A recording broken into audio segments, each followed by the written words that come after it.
Hello, welcome everyone to another Tuesday stream. This time it's a Silverstone. We have a bit of a poll going. Let's see the results.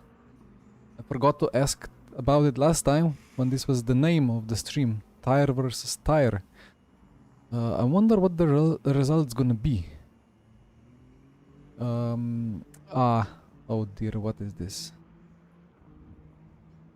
Come on. OBS is not allowing me. There you go. Yeah, I will check after the stream. Anyway, we have Porsche, I think. Yeah, it is the Porsche. How long is Quali? 9 minutes. 6 laps-ish. And it times 2 fuel, so we take 6.2. What more to do? I think brake MIG more to the front. And let's see what happens. Oh, this is bright. FFB is dead. No FFB. Yeah. There you go. FFB on. I think the brightness is fine. Okay. So I always been... What's going on with... A bit stuttery. Oh, FPS is fine. Maybe just my head. Alright. I always called tires with a Y.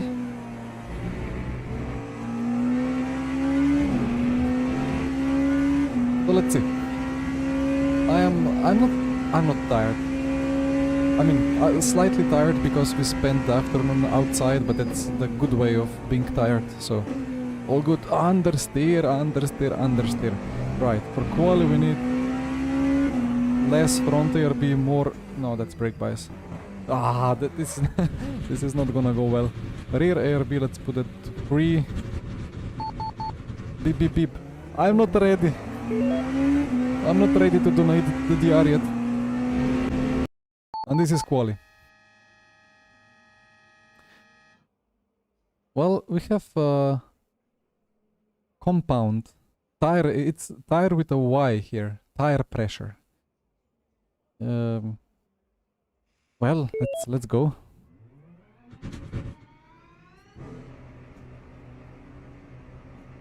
TikTok titles. I don't know. Like I try to make a meaningful but fun to read and fun to click on title. But I will not claim I have any experience in doing kind of viral titles or crazy optimized clickbait or whatever.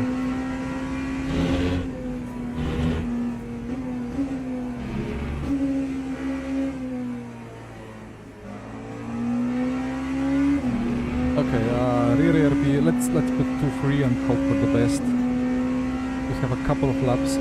Actually, 4 new tires. Actually, this is a bit of a waste of fuel, but... Ooh, that's a nice rotation. We have tire warmers on, and that means that usually it's like 2-3 laps for the peak performance. But I have not practiced, so the 6th lap might as well be the quickest. Let's see. Outside is raining ice. Uh-oh. No, actually we had like one of the first sunny days this year outside. been such crazy amount of bad weather. But today, well, it was sunny, it was nice, but there was quite some air pollution. Unlucky. 64F. I only can read the C or the K for the temperature. I don't know what the F translates to. Sorry. British tire. American tire. Alright, well... I started the war, okay. Yeah, I cannot see it through OBS, but I'll check later. Anyway, we have to make some lap times.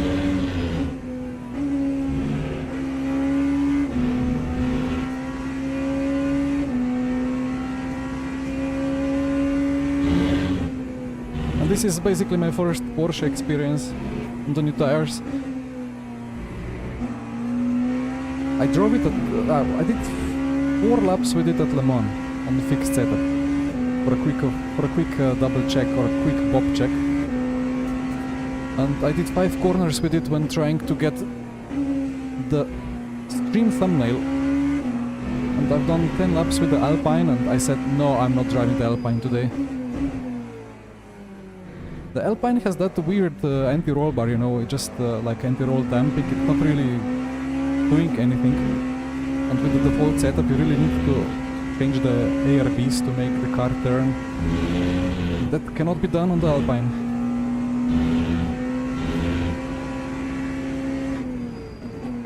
Stop!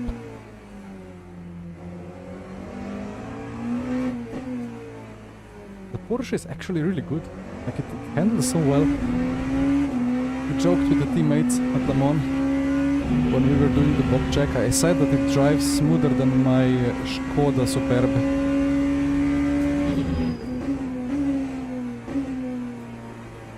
That implies it doesn't have too much feeling, but I don't need more. PC is quite intrusive. Let's put a bit less cut. Yeah, Alpine living whack. Let's leave them alone. Well, the Glickenhaus is actually quite good, supposedly, on some tracks. 44.6, that's close for P1, wow, okay. Maybe I can gain some tenths.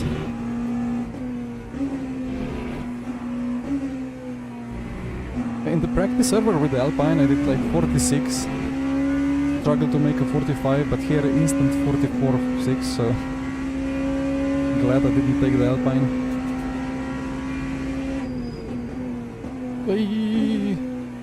Rotating in the wrong way.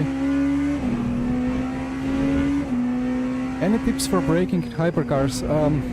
Brake early, brake little, and just hope that the car stops. It needs a bit of readjustment, right? It's just the braking zones are quite long.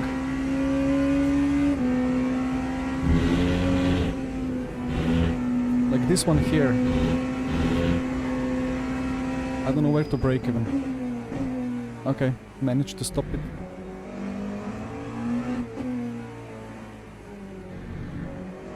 Eee, okay, not the best. And maybe that power cut should go back to 6. I mean, my idea is that... So problem is that the ducts are open usually on the fixed setups. The brakes are cold. So my best idea is to just put max brake force to 100%. Just use all of it until the brakes get into the temperature window. And then just don't lock up.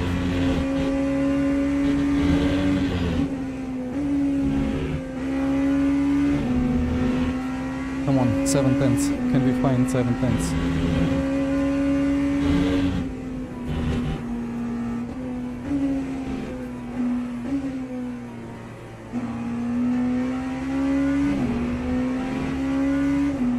I see I have a bit of a mess of the tiny pedal overlay.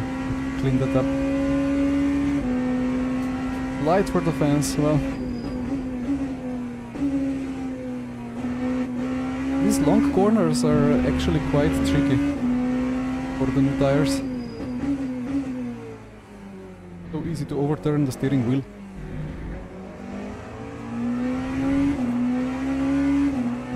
Ay, ay, ay. That's a cut. Green cut. Okay. Pull down the tire. Will we get 2 extra laps or 1 extra lap? Have 45 seconds to cross the line. I should have time for 2 more. Just don't slow down too much now.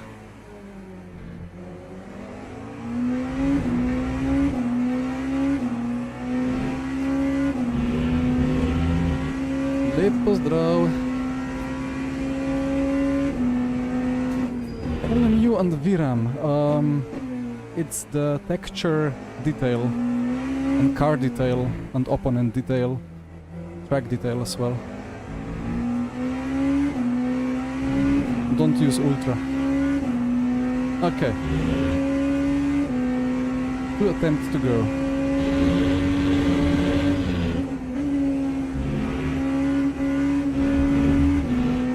No rotation on the exit. Classic fixed setup.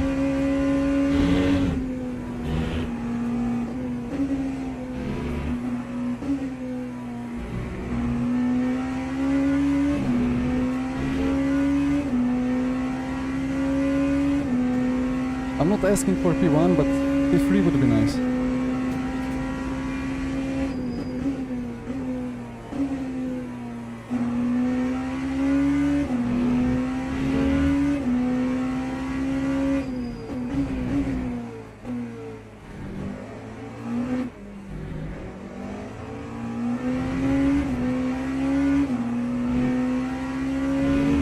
Down 2 tenths compared to previous lap already.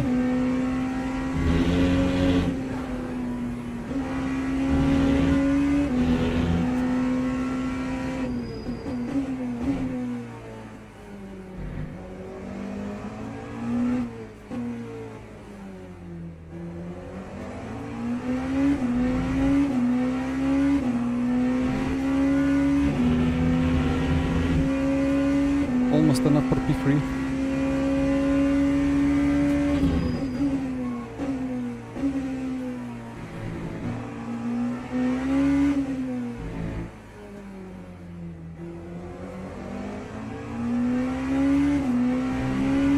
A bit now. Before for now, but 1 more try.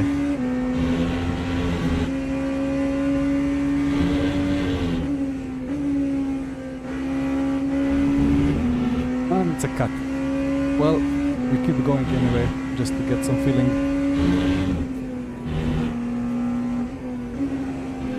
That's too steep for RB, I think. Would like more rotation on the exit, but the entries are tricky. It's same as GT3s actually. Always a struggle on the entry, but exit is understeer.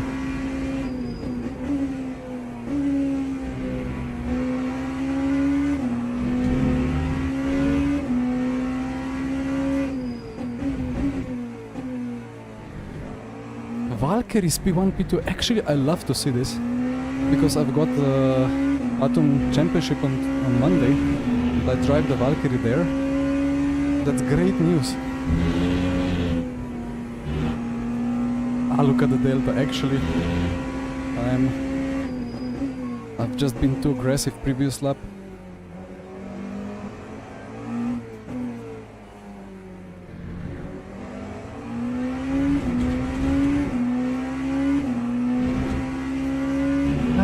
Shame I got the cut.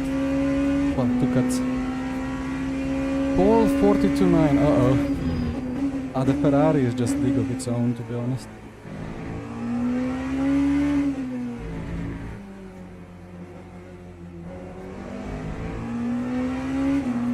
Yeah, that would have been on fresh tire much quicker than this, but yeah, kind of. Wait, fuel ratio 0.9. I need to calculate my strat. Wait, where is my calculator?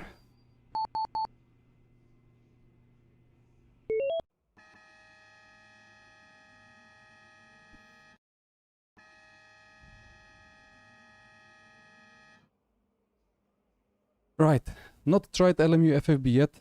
I've been convinced that it's a bad idea to take it because, well, what's better? the best FFB on the market, which takes direct numbers from tire and suspension, or some homemade code that takes some telemetry and produces some results out of it. I don't ever blame FFB in LMU or R Factor 2, I just blame the tires. Speaking of tires, we take new ones. How much? I don't have time to calculate. I don't know, 15 laps. Is it max fuel?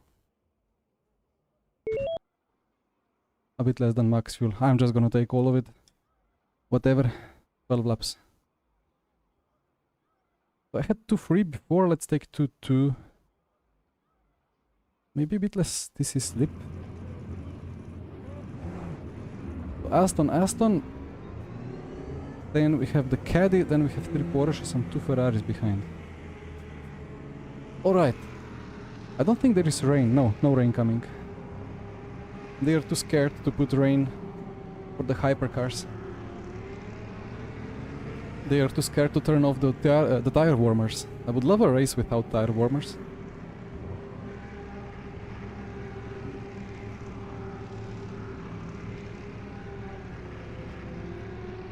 I have 12 gigabytes. Yeah, I have 10 giga of VRAM with my 3080.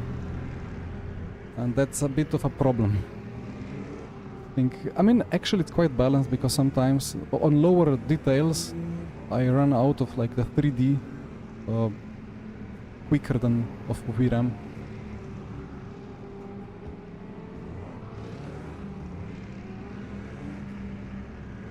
FFB lacks corner exit feeling. Well, FFB, it's just tire. It's not FFB again. Either way, let's get something here from P4. Bad launch, or bad reaction.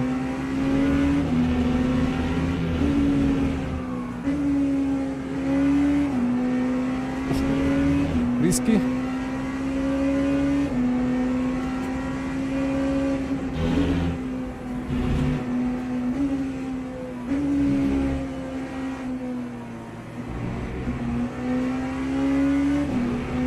Let's get the Valks.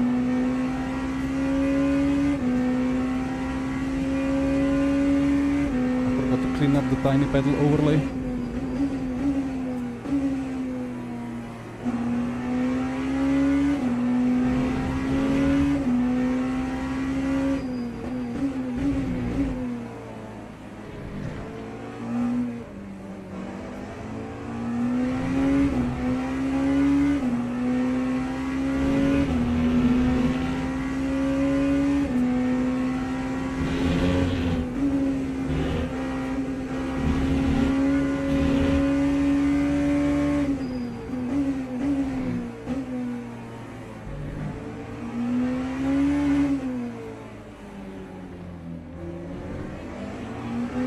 The Valkyrie has better high-speed rotation on the exit, slightly more comfortable.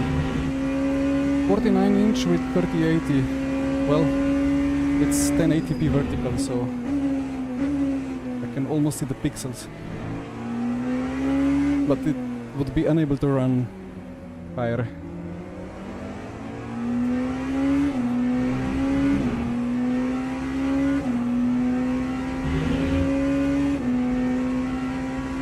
Walter, people don't know what is good FFB. Well, I reference Devin on it. I don't really have too much experience with what people think about it. Whoa! There he goes. A bit of dirty air, a bit of too much rear RB. Rip. Okay.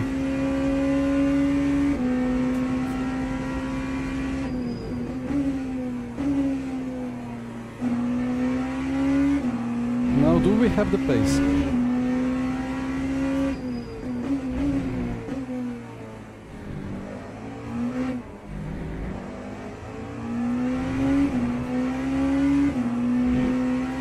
Porsche is really nice, I have to say.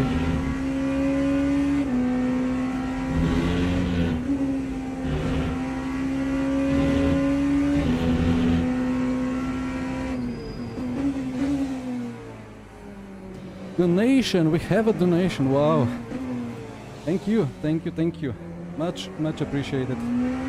Yeah, I got convinced to put the button from Streamlabs, and I am in a bit of a conundrum, let's say, with what to do with social media, because it was sponsored by Rafa before, but now I'm not with Rafa anymore, so I'm kind of having to spend my resources on some stuff, like the editing of reels and so on. If I spend all my time on it, on the graphics and so on, I don't really have the expertise, so I was thinking, let's put the donation button, let's use it to further improve the social media things.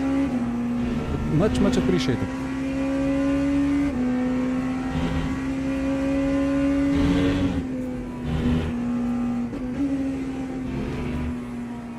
This Porsche handles better and better with each lap.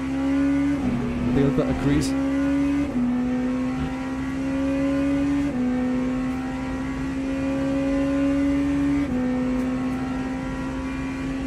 Oh yeah. Well, let's not find the barrier myself as well. I was thinking of making like a stream donation goal. I was not sure what would be the number, but basically I need a GPU and like 58-inch OLED or something like that with 0.02 millisecond response time. But I was thinking, if there is a bubble, the tech bubble that has to burst or something, that prices should come down maybe in this year. Maybe end of 26 would be good time to invest. Maybe I can make a long-term 26 goal to raise the money to, well, improve stuff. Maybe even put some higher details and post-processing, some eye candy. The Bahrain race that I'm gonna do with GT3s later is gonna be a bit funny. There is a setting sun with kind clouds and it looks really funny with low details. Well, you will see.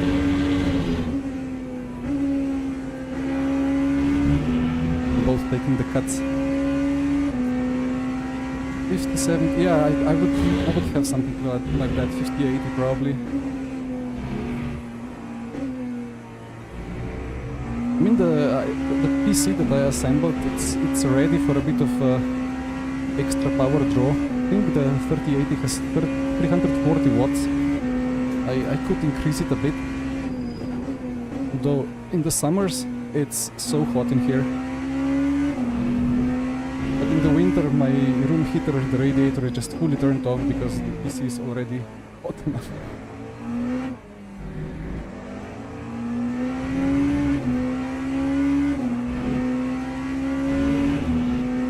But the 9800X 3D is a super fantastic CPU.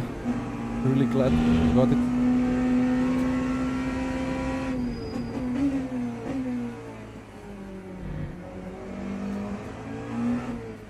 We're absolutely trading the lap times here.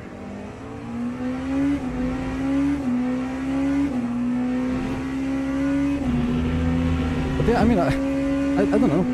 I was like, when should I try to start monetizing live streams? I never thought that I'm gonna make kind of career in which would be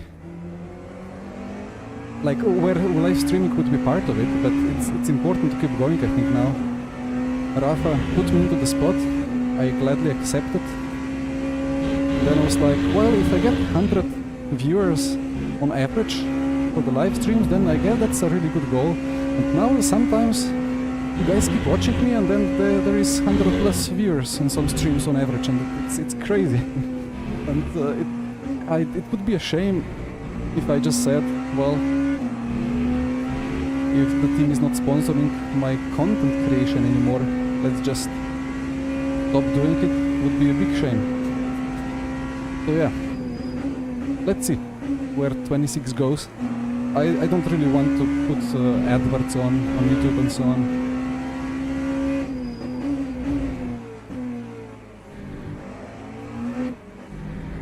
At least not, I mean, I have the Go setup logo on it, that's fine.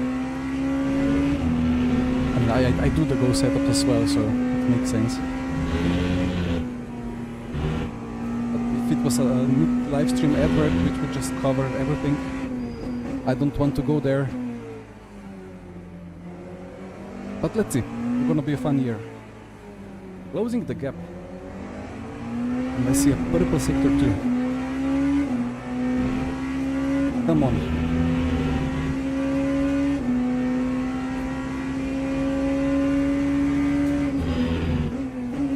Thank you, Arno. Yeah, I was wondering at what point I will have to get stream mods. If there is like stuff starting to go crazy. But it seems that you guys are pretty reasonable. I have to be thankful for that.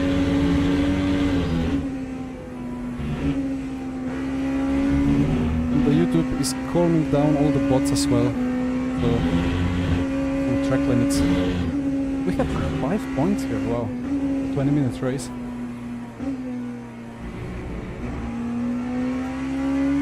The Valkyrie gains in the high speed, but then I close in low speed. That's interesting.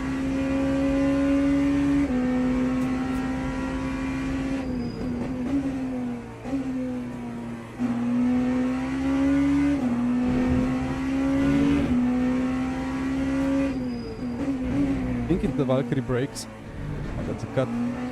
It's an orange cut. 1 point. Oof. Yeah, the Valkyrie cools down the front brakes so much. I think at Le Mans they go down to 50 Celsius. I guess here it's not much better because Silverstone doesn't really have much braking zones.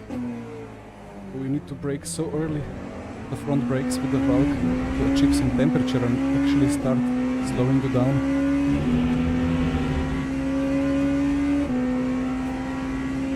Yeah, I mean, the Valkyrie is such a weird car still. I don't quite get it. Like at Fuji, it's slower than the Glickenhaus.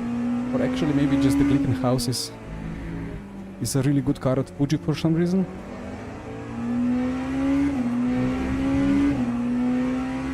Paul Ricard, it was 3/10 of Ferrari pace, I guess, in VMS Pro.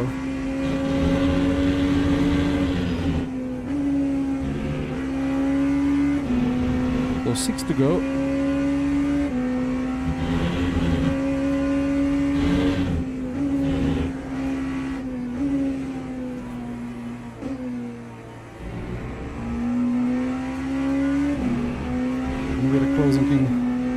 The Delta keeps improving. I mean, it makes sense, it's fuel times 2, so we are burning down the mass.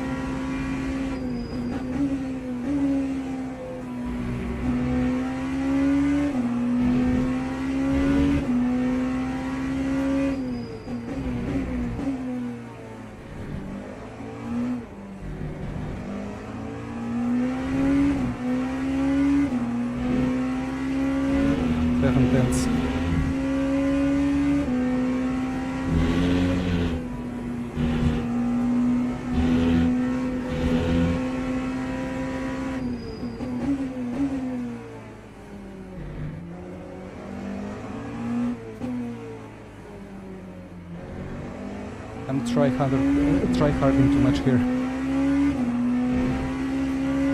He has the pace. It's his choice. If he messes up, I get a run. But if he nails it, then I don't really think I have a chance.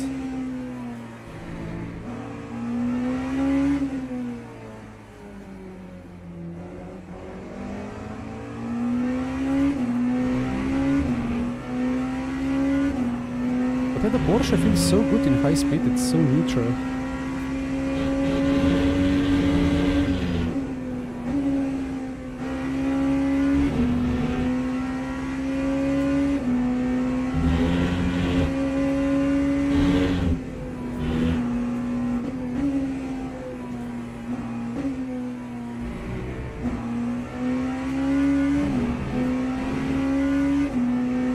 It's pulling away.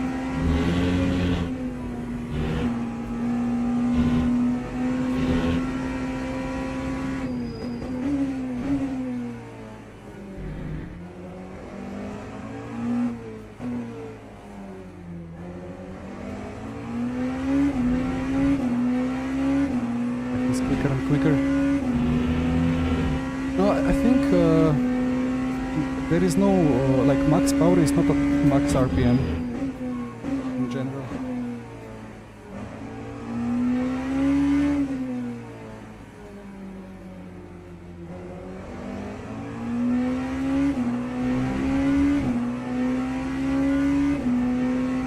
Yeah, on most cars it's like 97%-ish of RPM, I think.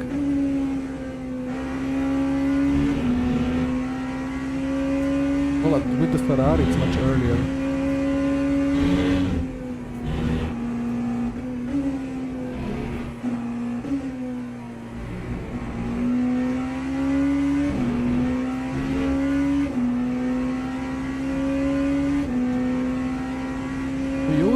Toyota is a funny one.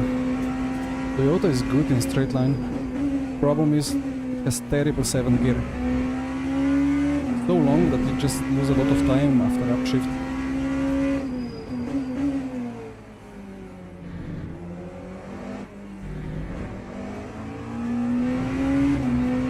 But believe me or not, Le Mans, well, I said before, we tested all the hypercars just quickly for a quick pop check. Toyota was one of the quickest in the straight line.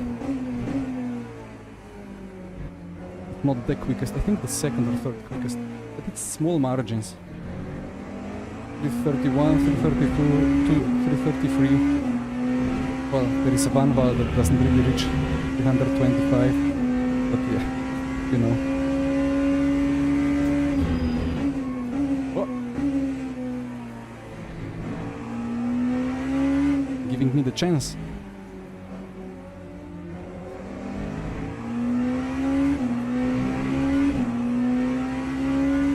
Valkyrie struggling with brakes.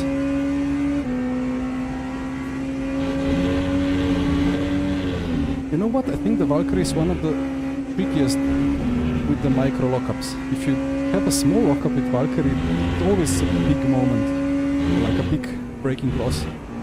On other cars you can micro lockup a bit, not a big deal.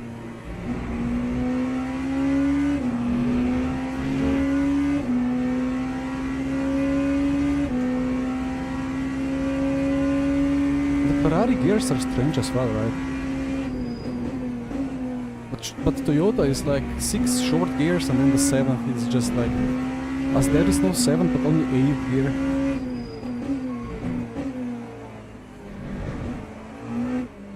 So that would be a cut.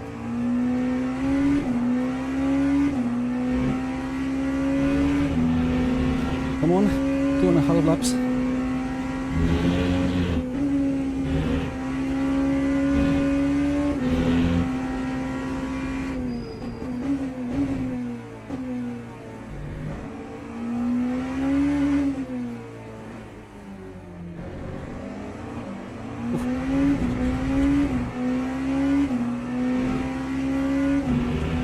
Trying to take a tighter apex, but it doesn't kind of work really. Has to brake so early.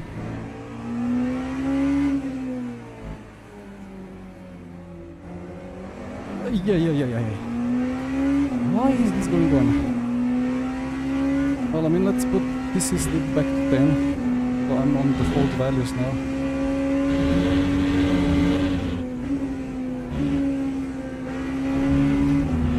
Take the cut.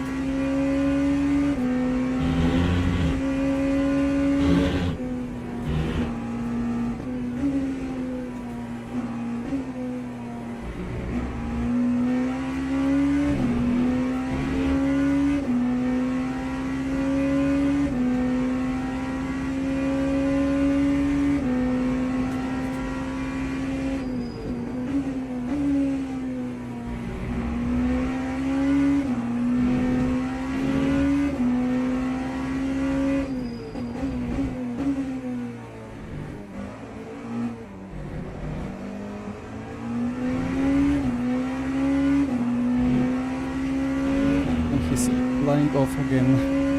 Come on, just 1 or 2 more mistakes. Whoa.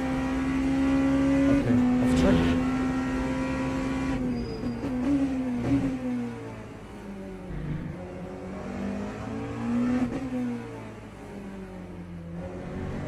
This is more comfortable of a line, kind of more like F1 line, I think. In R Factor 2, we always attack into the curb, turn 4 apex, or turn, yeah, it's turn 4. And then use the rear to rotate, but not do it here.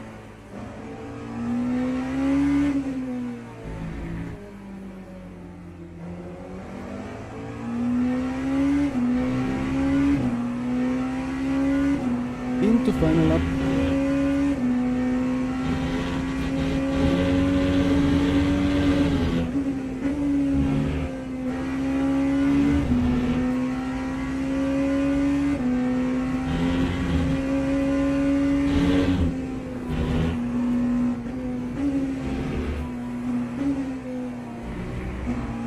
I gain in high speed. Well, that makes sense because the Valkyrie has kind of lower downforce. It doesn't have the rear wing settings.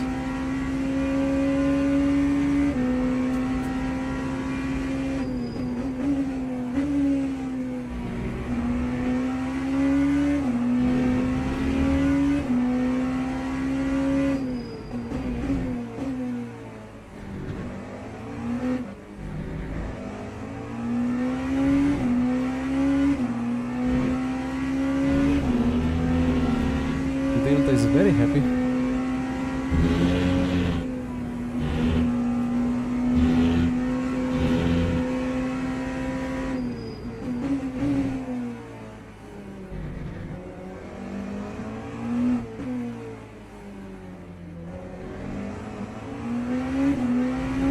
Something with the differential, I think. This, I don't know. Feels like it's so erratic in first gear.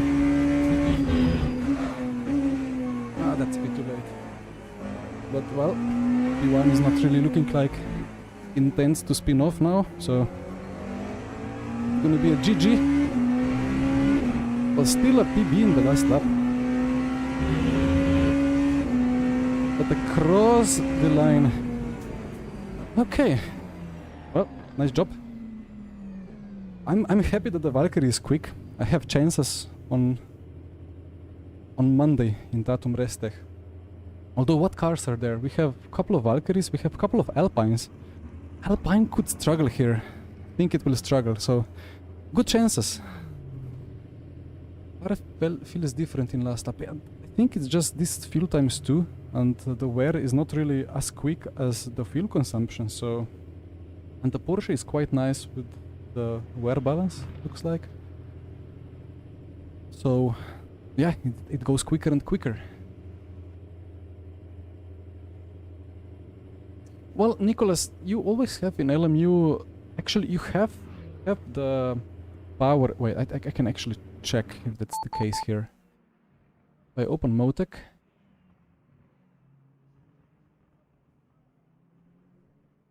I open Motec, I open engine, power... what is this? You see, we have the power output. Well, this is the worst scaling that I have ever seen. Let's say bottom is, but not minus, but plus 500. You see? So this is 8,000, 7,500. You see, well, it's kind of different. Actually, so this is total power. It combines the electric motor and the engine power. You have this for hypercars, but you don't for GT3s, I think. So you can just check the upshifts. Like, I don't know, lap 12. Actually, why is some laps... This I don't understand. I think at this point I was... okay, I don't have an explanation for this. Maybe something with electric motor being... like using the battery, but then I ran out of battery maybe. So it was slower. But it should be same power. Data center stream. But I mean the curve is the same, so you see like on the straight, I think this is turn 1.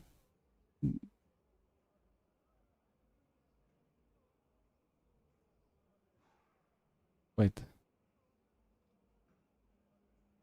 Yeah, I guess this is exit of turn 4 and whatever Velicoton straight. So you see that there is sharp drop down in high RPM. Quite sharp one, really sharp one. But you have this G-force long and like longitudinal force, and then if you do some smoothing over it, you can kind of see a step. Like if you upshift and then lose a lot of G-force, longitudinal one, you see that you upshifted too early, or yeah. There are things you can do. Yeah, with the Porsche, I think. Yeah, let's say 8000 is a good shift point.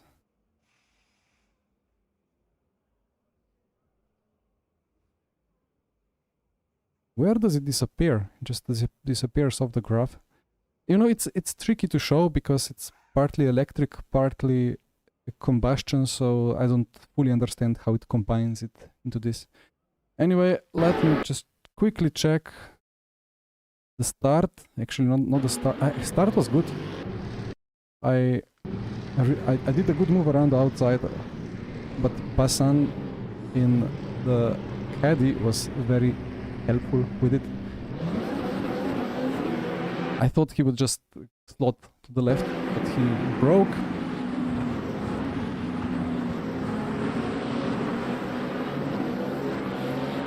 Much less drama than I anticipated. And then we go into lap 2. And the Valkyrie says, uh-oh. Oh, he did such a aggressive weight change, like weight transfer. Left, and then whoop, in the dirty air. Yeah, that's not gonna work. Ow. Well, at least he didn't crash, so. After that, nothing really happened, so. Alright. Sometimes upshift late give better lap time. It really depends on the car.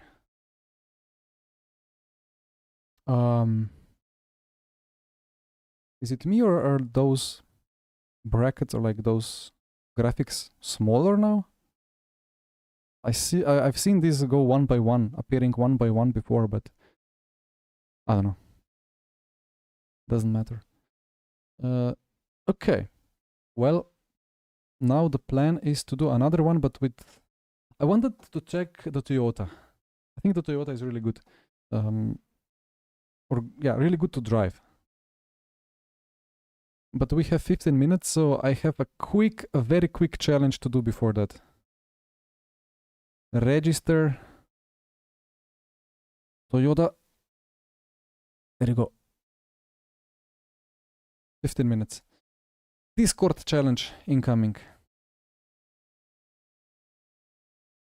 Motec third spring, yes. Third spring basically activates when both springs on the left and the right are loaded. So that is on the straight and in high speed corners. So it affects, well, it's to some extent in low speed as well. It's hard to fully explain everything. I don't personally understand it like fully 100%. Where is Spa? This is Spa. Where is Cadillac? Warmers off. But what did they want to say? So you need, let's say, so ideally a car has to be as soft as possible to have more mechanical grip, but you cannot put it to minimum softness because that would mean that you just smash into the ground. So you need corner springs, but you know, you need more spring rate on the straight, because in the corners you slow down. It's mostly the case with high downforce cars, which really get squashed down on the straight. And you still want soft corners, but you want the support on the straights. So what you can do is just put packers, but then on the straight you're going to be just absolutely crashing into the ground, or like not into the ground, but onto the bump rubbers. That basically it's a packer and there is small rubber on the packer. And that's not the most fun experience to make, and then you go through Eau Rouge or Blanchimont, and then you just get instantly spun around. So then you have the third springs, and the third springs, let me just try to figure out if I'm doing everything correctly, but it's basically cold spa lap. Can I survive cold lap at spa in the middle of the night on hards? That's the challenge that I need to complete. I said I'm gonna do it, so let's do it. So yeah, you needed the third spring to still have the mechanical grip in low speed and medium speed. So you can have soft corner springs, but when you're in high speed on the straight, it rests mostly on the third spring, and in the high speed, like that's on the straights, and in the corners that it rests, like it still has suspension in the high speed. It's kind of springs, corner springs for low to medium speed, and then third spring and packer for high speed and straight. Of course, you can just put very stiff corner springs. It's gonna do the job, but you will have less mechanical grip. So right, the challenge here is take the hards. Track temp is 3 Celsius. I have 13 minutes before next race, and that's it, right? Fully open brake duct, so it's even colder. Now the challenge is to survive lap on hards around. Do I have FFB? There is some FFB, okay.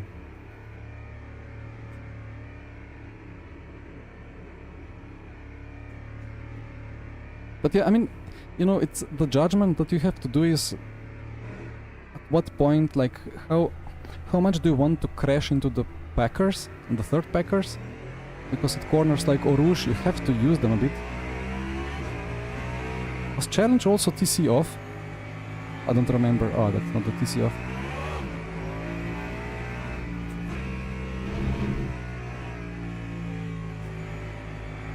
Don't do the Ferrari.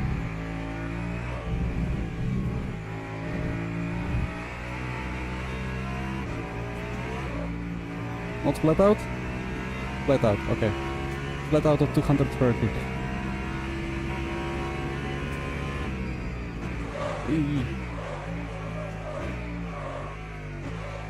Does that count as I didn't survive, or is this counting as survival? I have not spun or crashed yet.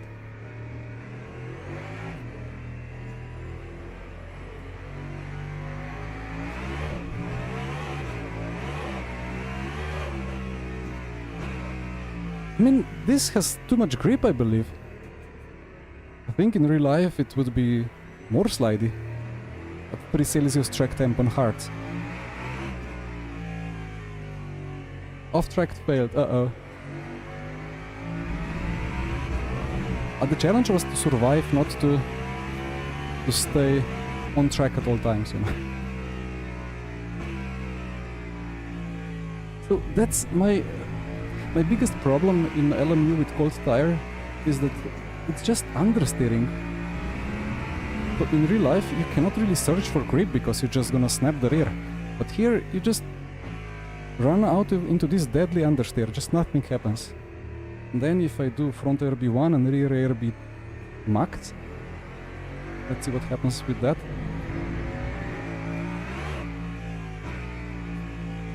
Still, like just deadly understeer. No FFB on deadly understeer. In real life you would just be tiptoeing around, but here you're just trying to, I don't know.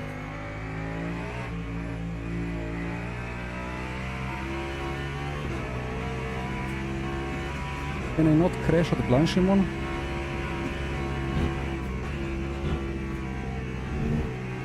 But that understeer just makes it so much easier.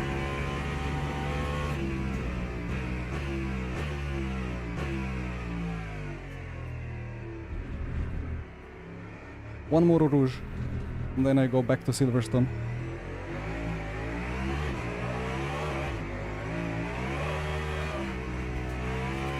Okay.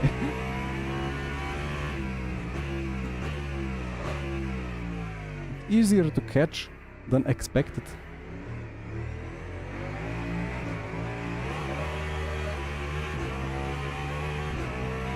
But now I have 30 Celsius tire already.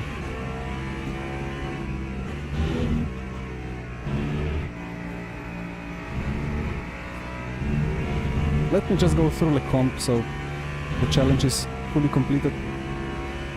So it's gonna be at least one lap without off track.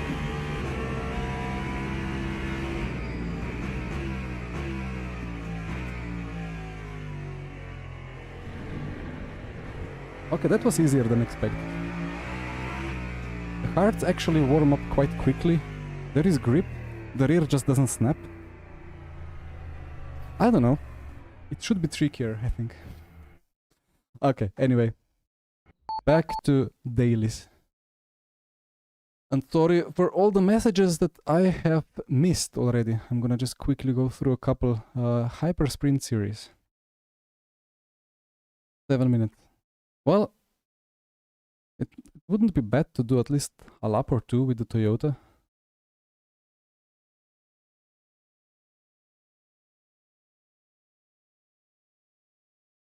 Or Rouge at night, oh yeah. I'm still a bit... No, I was there at Spa 24, but I left before the night fell, because I had to sleep early and then drive whole way back through Europe back home. When we were there as VIP guests with Rafa. And yeah, we had the VIP lounge, like just looking directly onto Rouge, just like in the GT pit lane. Like on the downhill part of the pit lane, not the F1 part. I missed the night action and the fireball when that car exploded in the middle of the straight.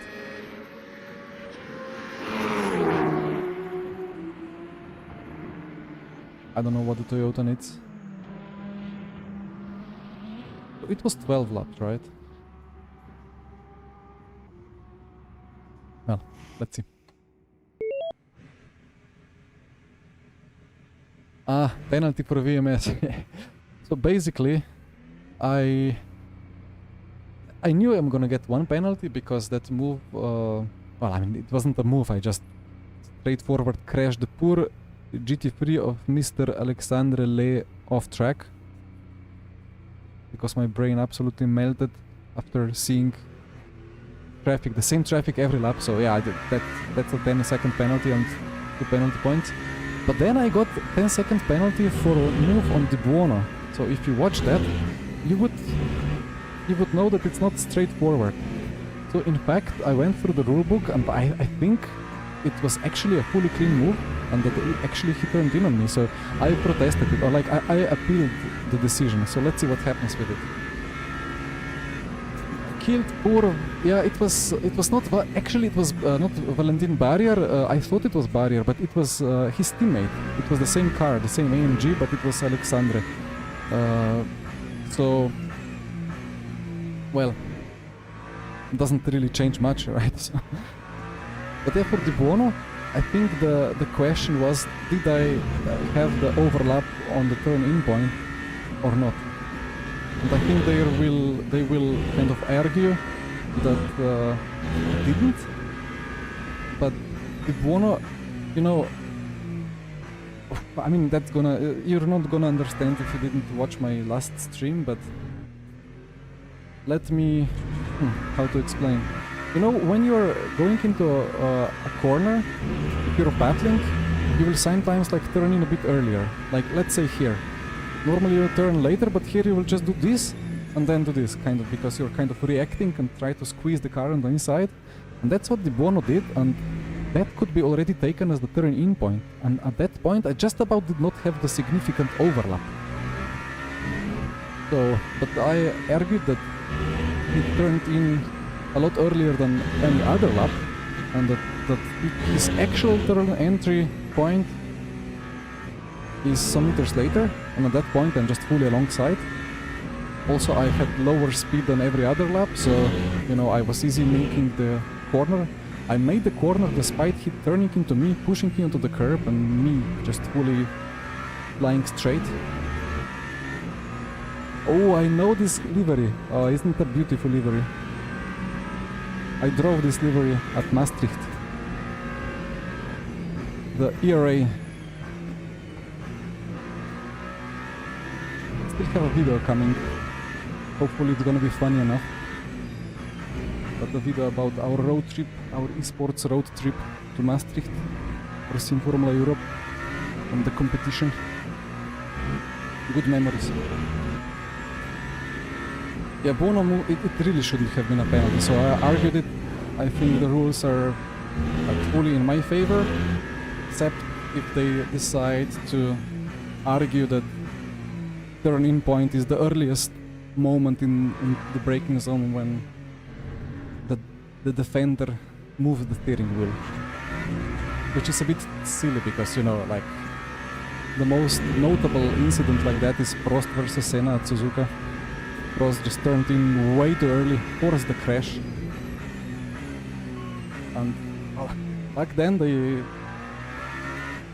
classified it as not even an incident, but I think it was very dirty. But well, they pre-planned Prost to win the title, so they found a way to penalize Senna anyway. But yeah, you know, if you can defend like that, just every time you see somebody trying to dive, you just like turn a little bit early and make sure that they get a penalty. That's not a fair system. And I mean, yeah, I wasn't overtaken on purpose, but actually purpose shouldn't really matter too much. As long as the move... If the move is within the rules, then purpose or no purpose doesn't really change much.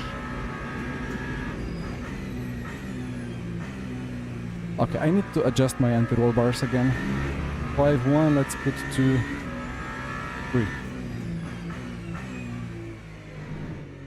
Instantly better balance, but I messed up the braking point.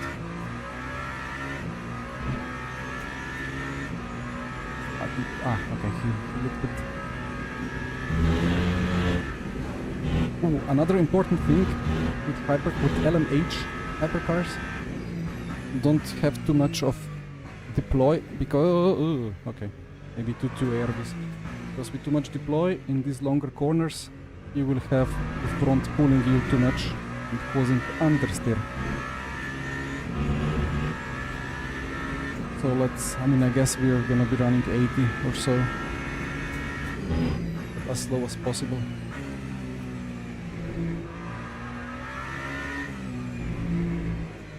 The curb is aggressive.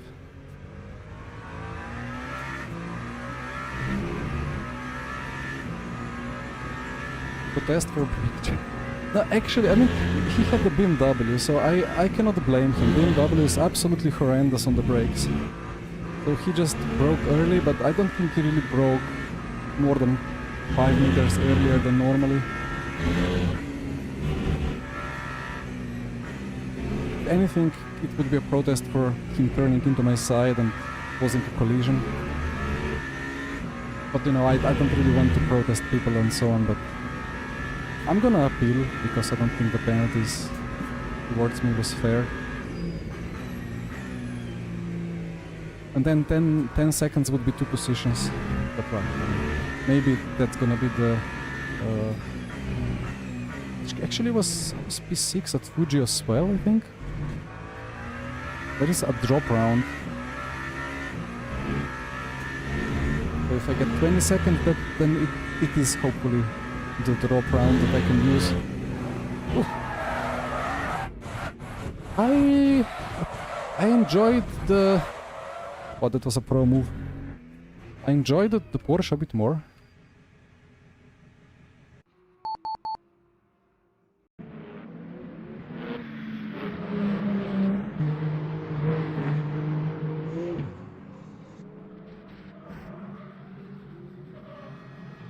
Perfect.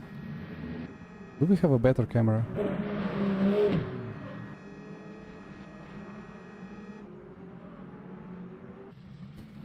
Anyway, quick join the server. Yeah, maybe 2-2 is a bit too much. Oh no, so many Ferraris with quick drivers.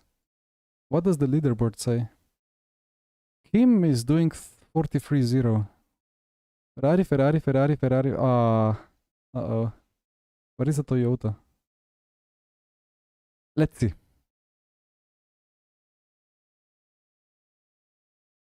Let's see what happens. Maybe I just take... Wait, what was it? The default was 5.1 anti-roll bars. Maybe I take 2.1 or 3.2 or something. Yeah, maybe I was too aggressive. I mean, I'm just trying to feel for the limits of the car.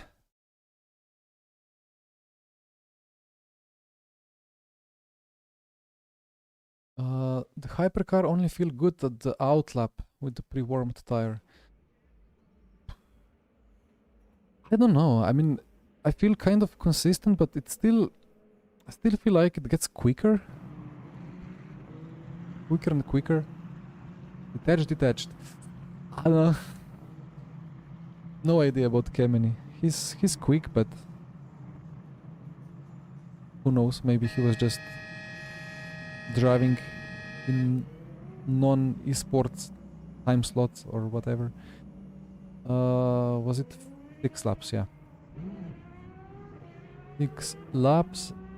We leave the TC alone. Actually, let's put max motor map because I want a bit less deploy on the hot lap. And that's about it.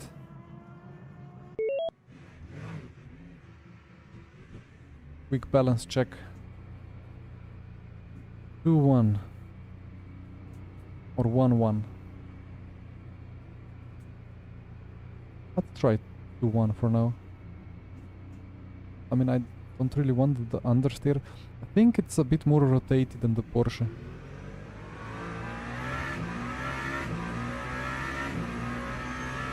Jota.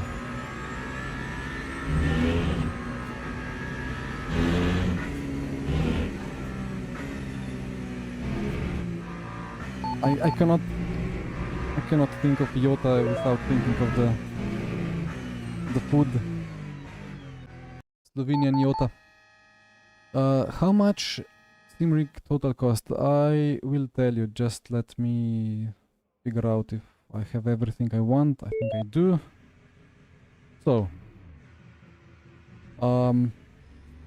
monitor was 750.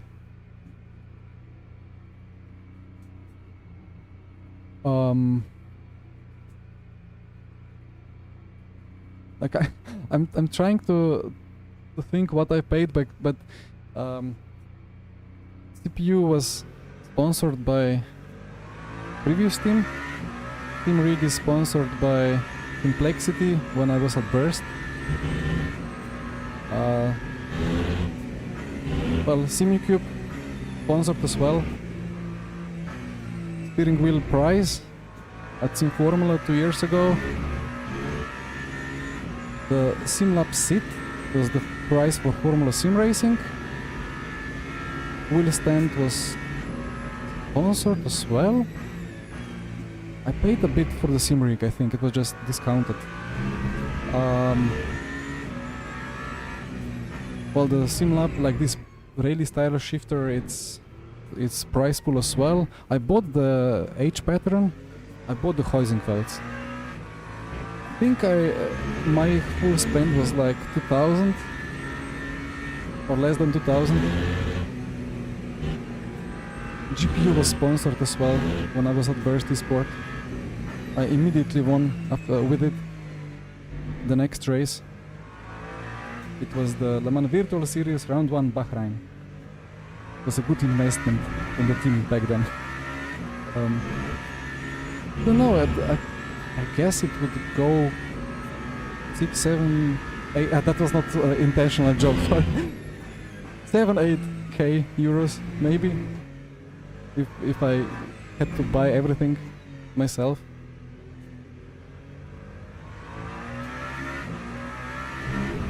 Well, I have 64 gigabytes of RAM, you know, but I bought it for cheap when it was still cheap.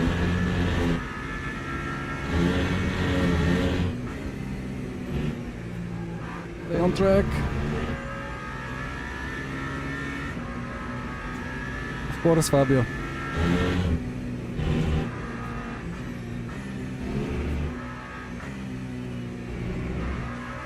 This high-speed balance is beautiful.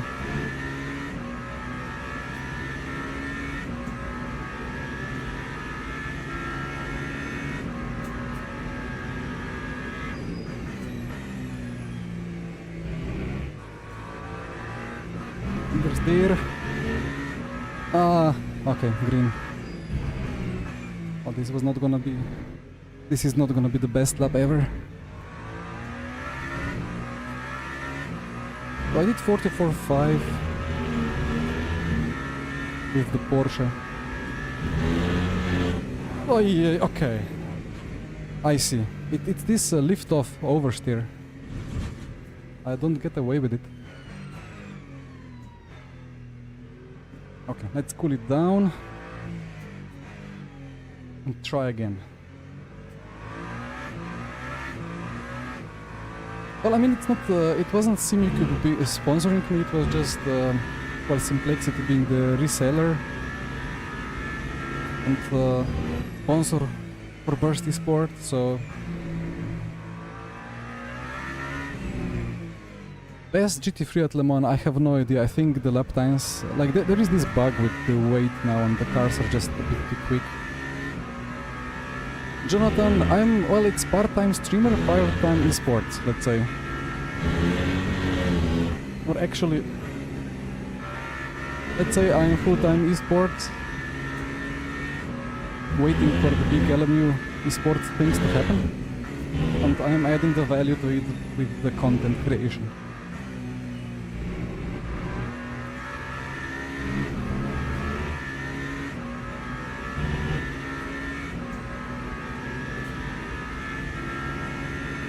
No idea about Bob, to be honest.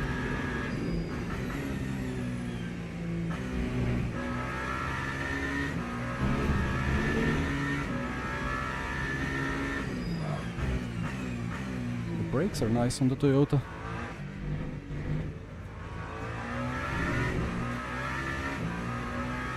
Right, don't bin it. Gradual lift. That's nice.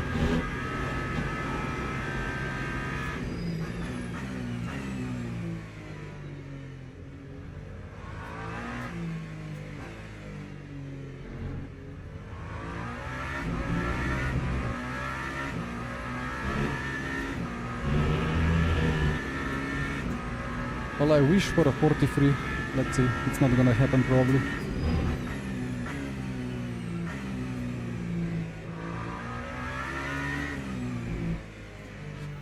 Rotation. Thank you for the sub, Maxime. Welcome. It's gonna be a low 44.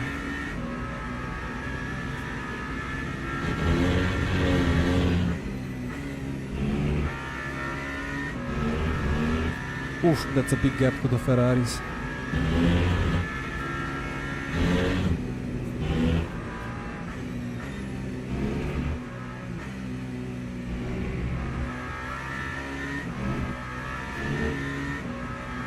But, well, P3 should be possible. Let's see.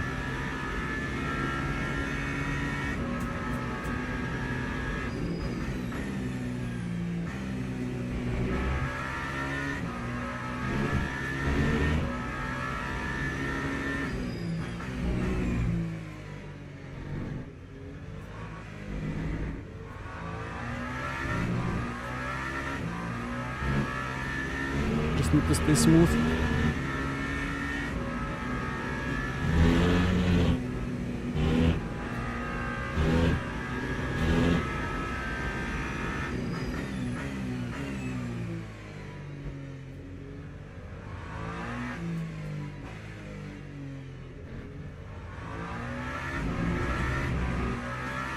DC feels too much, but I know that if I reduce it I'm gonna get snaps.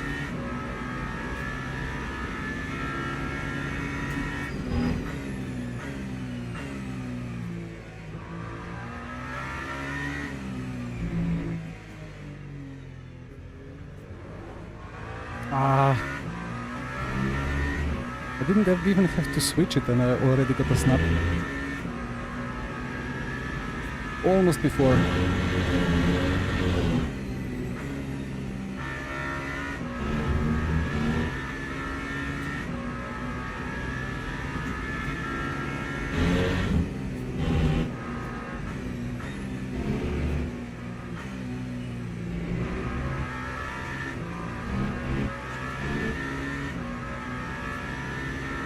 Honestly, I should just do like 4 laps instead of 6. Less fuel.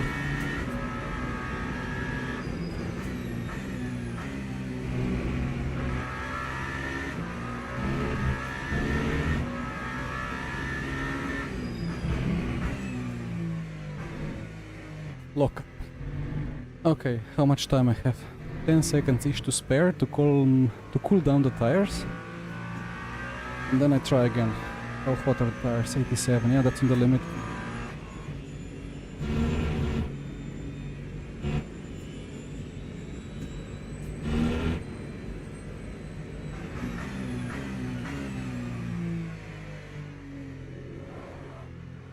Don't read text and drive.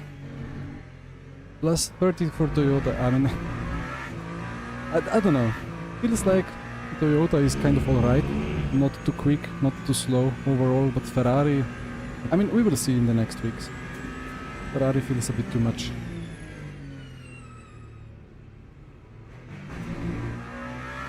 Let's not run out of time.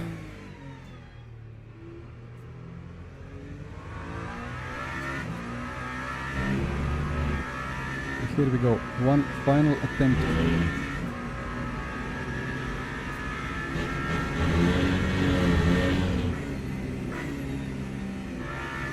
This instability of the rear into high-speed corners, it's annoying.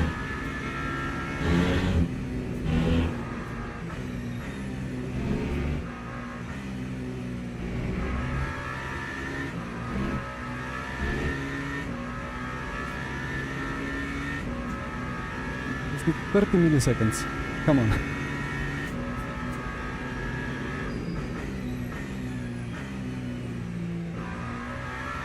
Where apex?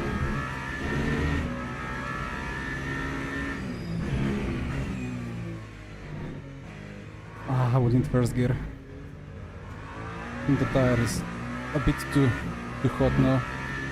The pressures are up.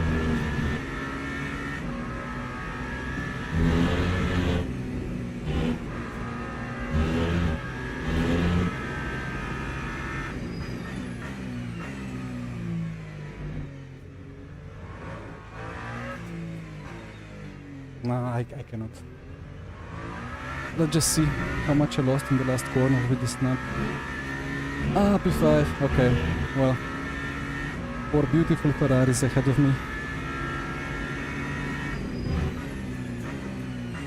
360 in the Delta.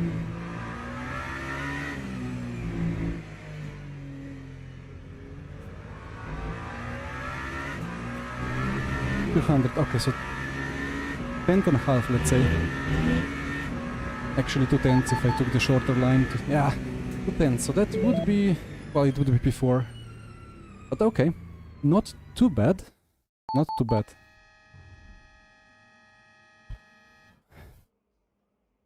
$30 kilo ballast for the instability. I don't know, it's so weird, like the rear just fully snaps on the high-speed entries.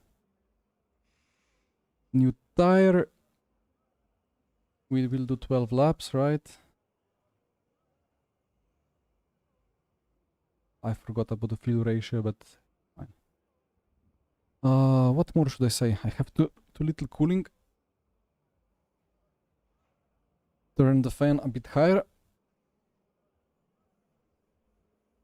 It's gonna be a bit of a Ferrari fest in most tracks for the short-term future. 15 seconds. Okay.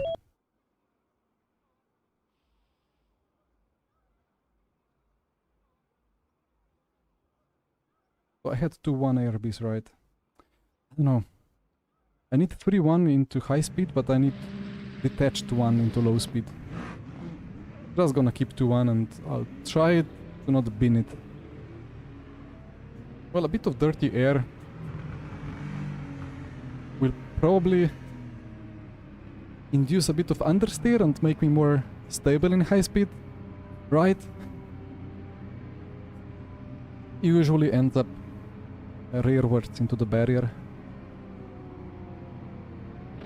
The Ferraris are not easy to drive, I think. They handle weirdly. Yeah, a bit of a Ferrari Cup for now.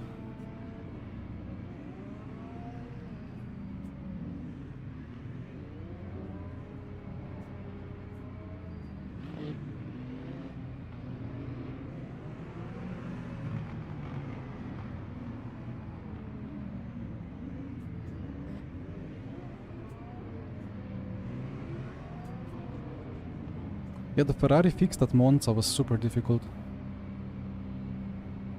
I'm just gonna leave it on default for the start.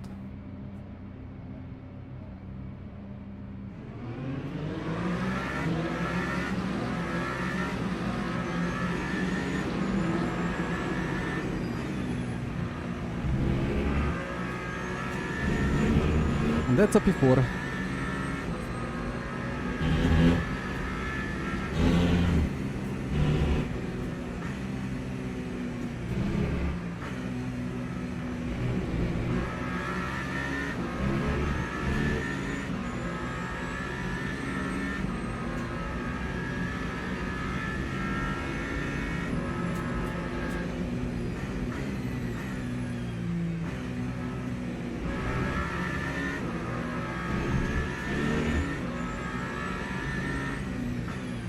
Ferrari is really good on, well, both acceleration and brakes.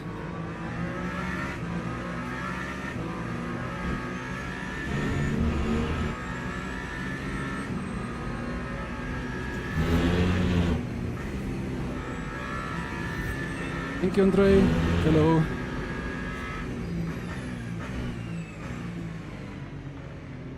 And let's see where the Ferraris struggle.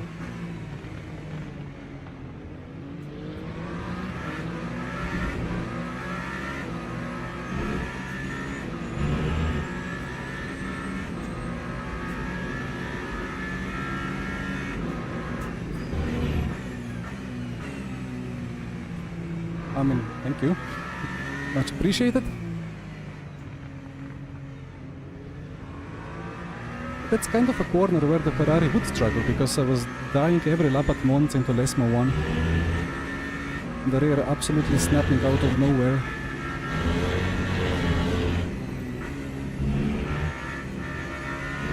Let's fix the motor map.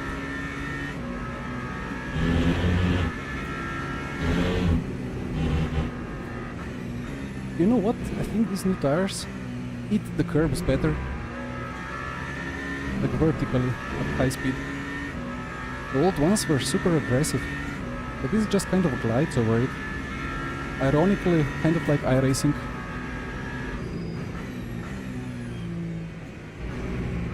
Just that in iRacing, every vertical curb seemed to not really be there. Just gets eaten.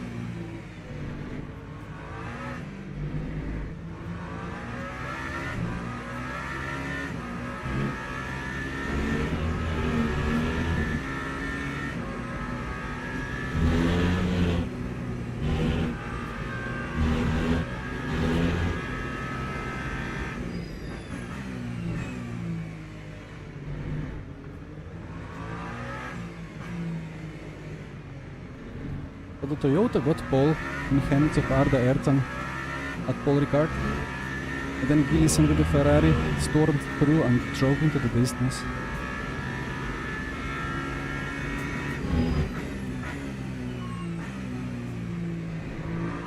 I think this is the only corner where I gain.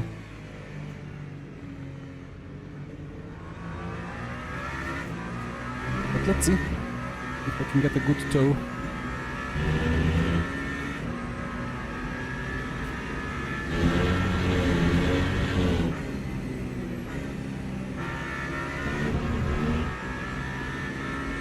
But this is quicker than the Porsche, right?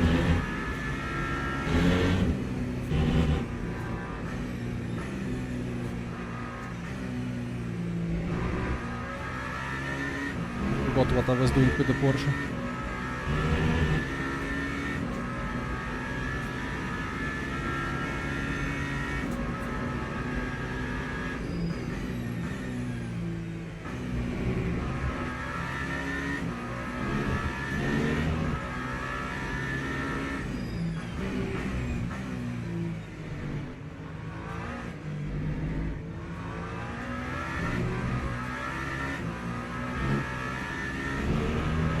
Well, at least P2 is not driving away from me. I just need to be really smooth at turn 1, well, F1 turn 1.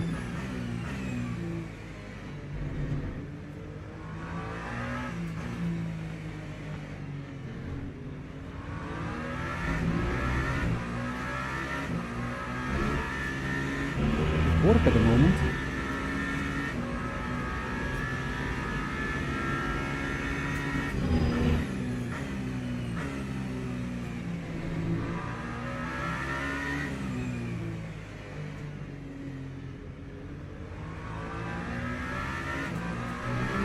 Right, if I get a good go, I will not really be able to out-accelerate, but into the penultimate corner I think I can make a good launch.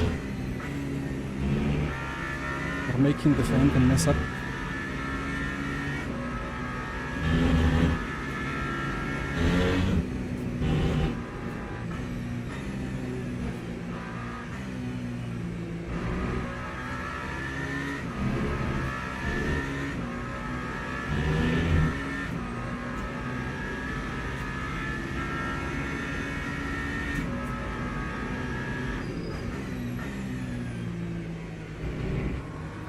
The fourth gear is fine. As I proceed to get a cut.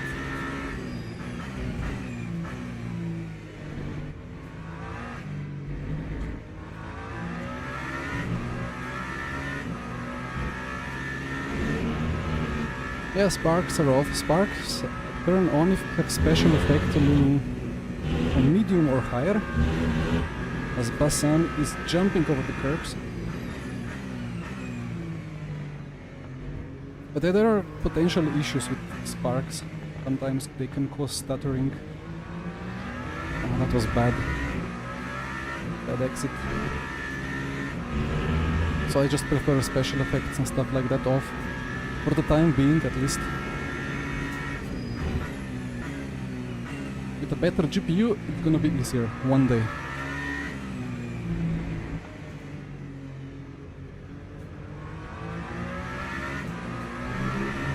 Well, Akos has gone. But P2 battle is on. 8 laps, let's go. Bassan feels he's more and more on the limit.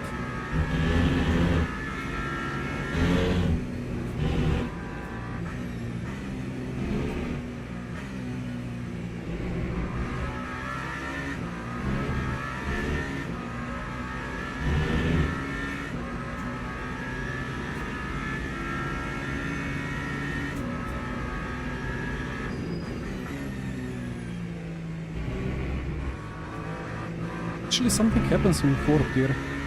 Just extra understeer. And exit. Okay, all good.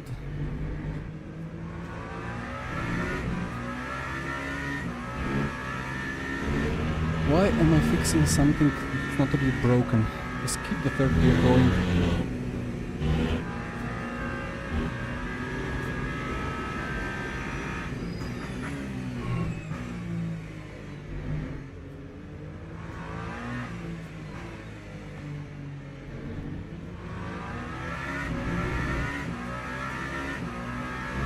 This turn 4, well, F1 turn 4, just the second gear as well.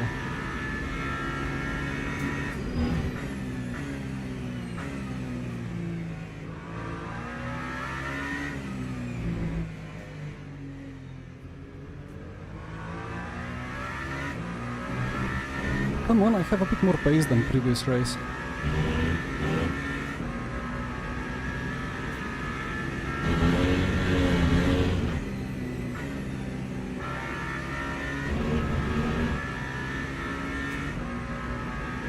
Indeed, Tortellini, indeed. And now the problem is they have so many bugs to fix that there is not much time to think about Bob.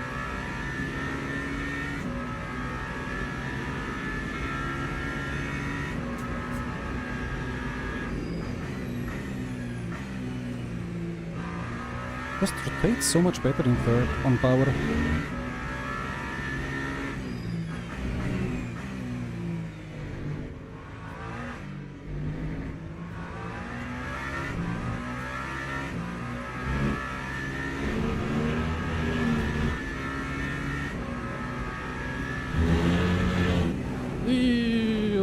Okay, it survived. It was closer to the limit than it appeared.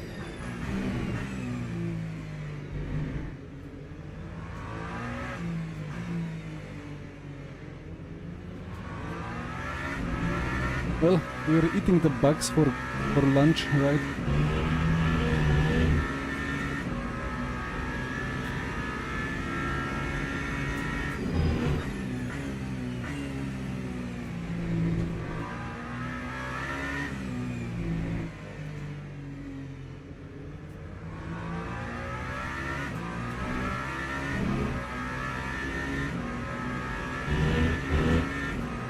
Slaps.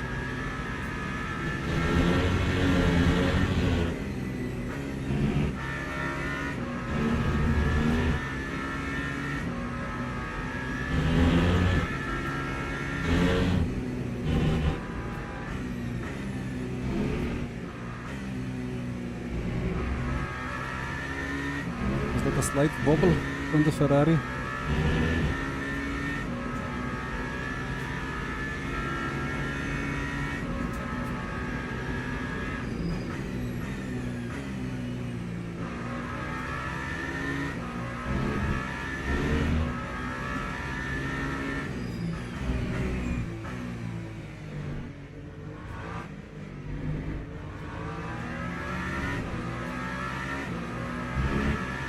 Ah, yeah.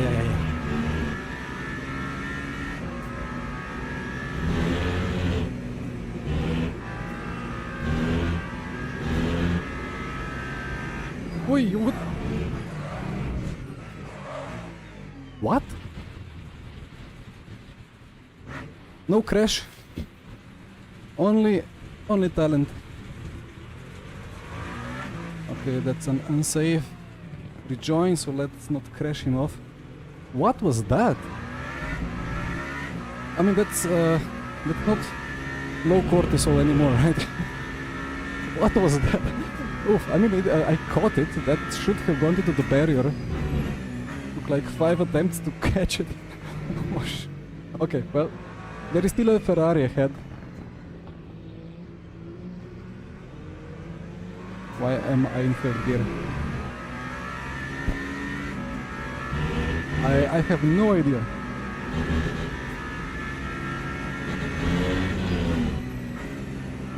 I don't have full battery, right? Like it's... I don't think it was full. Full battery could cause it, but...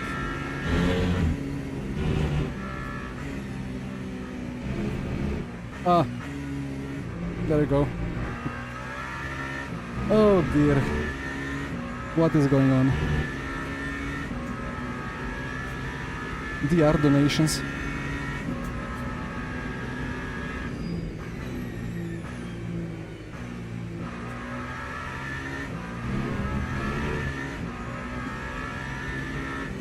It's such a tricky braking zone though, because you're trying to get any bit of front downforce to get back to the left side into turn-free braking zone.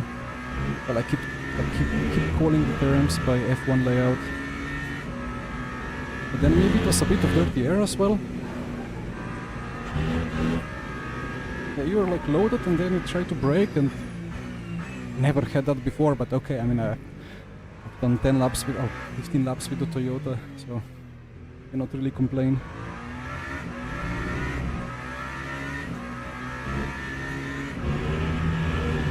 Oh dear. Well, 4 laps. Let's see how much we can close in on P4.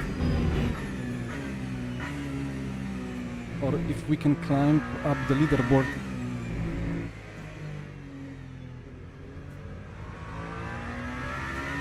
Guys, don't try this at home. Take the Ferrari.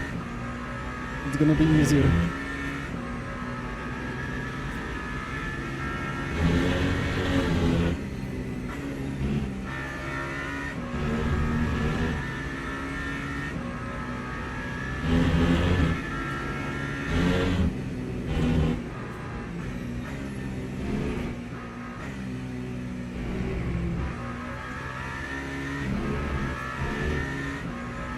Isota.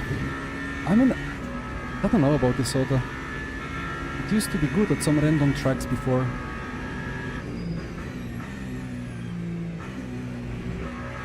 I never liked its balance. Or purple sector 1.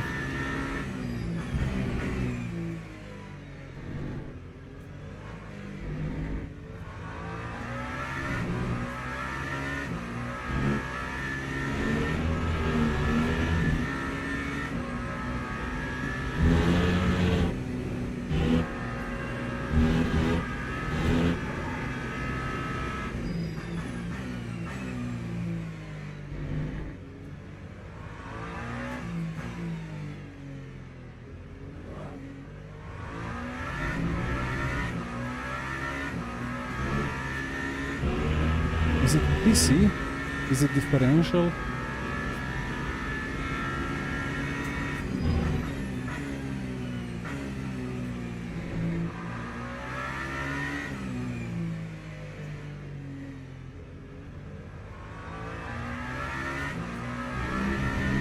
One thing is for sure, Dario Iemolo will win Tatum Race Tech race on Monday with the Ferrari.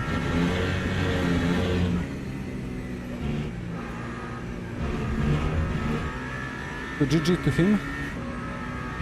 Drive through for P3. Well, I will gladly accept the donation back.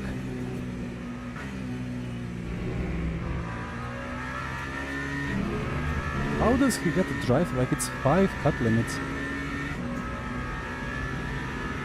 I mean, yeah, I did put the brake bias a bit more to the rear, but I put the migration towards the front as well, so... Why? This is so weird. The 4th gear just lacks any rotation and stuff, but 3rd gear is just perfect, and I don't quite understand the reason. I don't think... I mean, both gears are limited by traction control, so it's just some combination of differential with DC. I just cannot understand.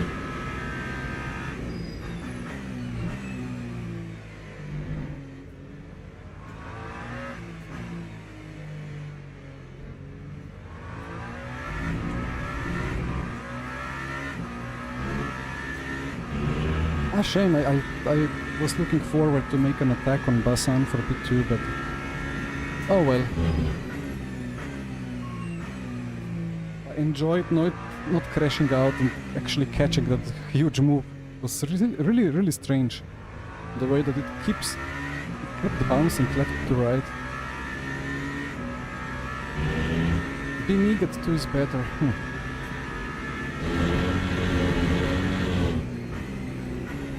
I mean, I lost it quite early in the braking zone, to the point where kind of a maximum to the front. I never really lost it late on the brakes, where it's max to the rear.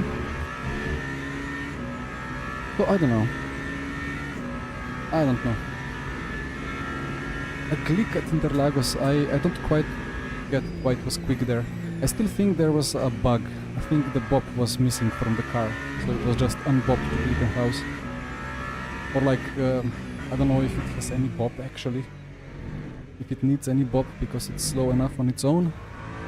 On the minimum weight, but maybe the power was unrestricted. Maybe it was just running the unlimited fuel flow. Because it was accelerating out of corners like crazy.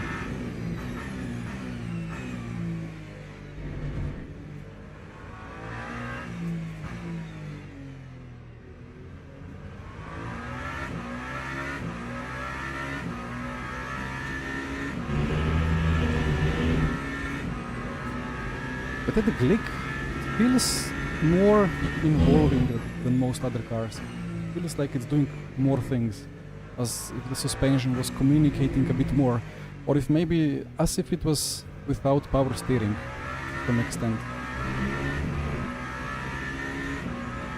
There goes P3 into the pit lane.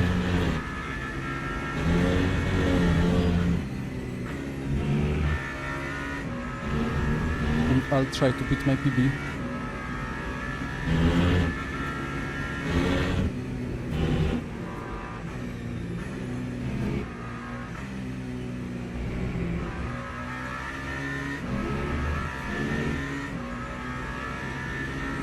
The tire temps are not bad.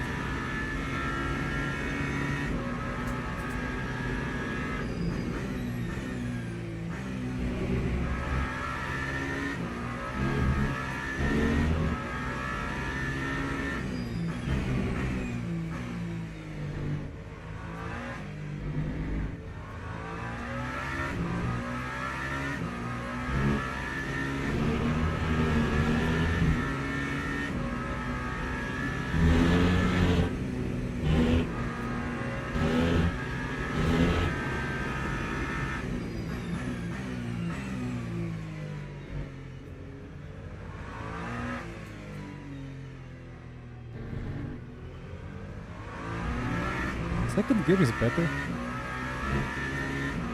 Whoa, what's that delta doing? Half a second, what?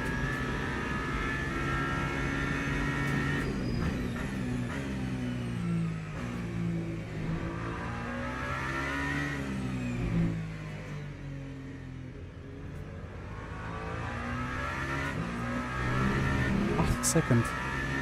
It's quicker than my Quali. 43.8. I did something like that in Quali, right?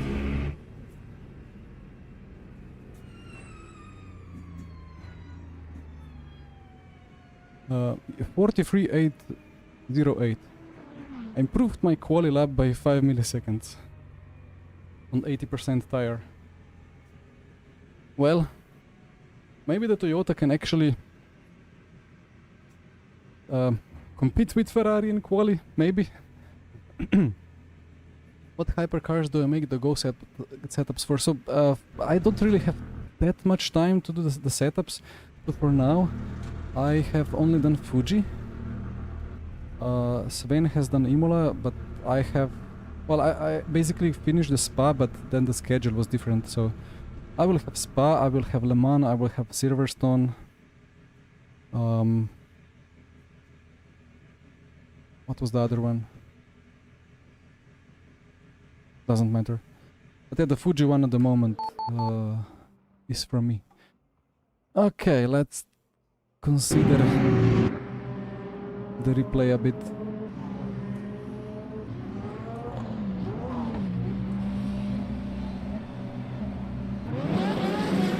The start was nice. The reaction mostly. Well, not really much to be said about it.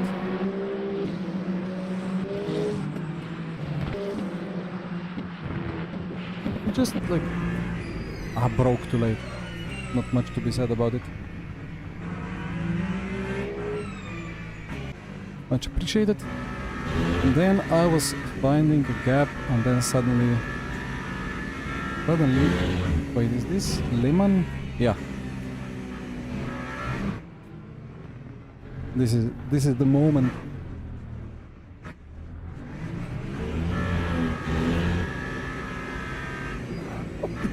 What?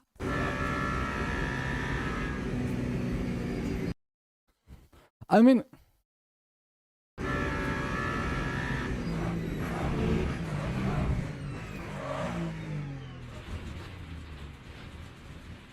that could have ended much worse.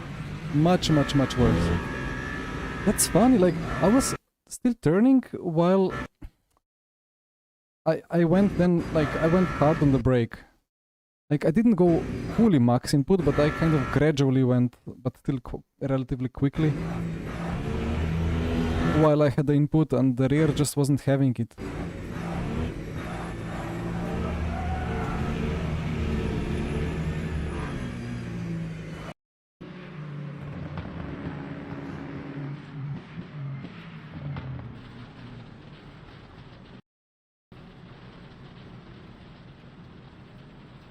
Bonk.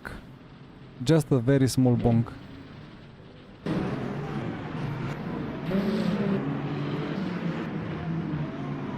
Whee! The mirror of Basan must have been funny.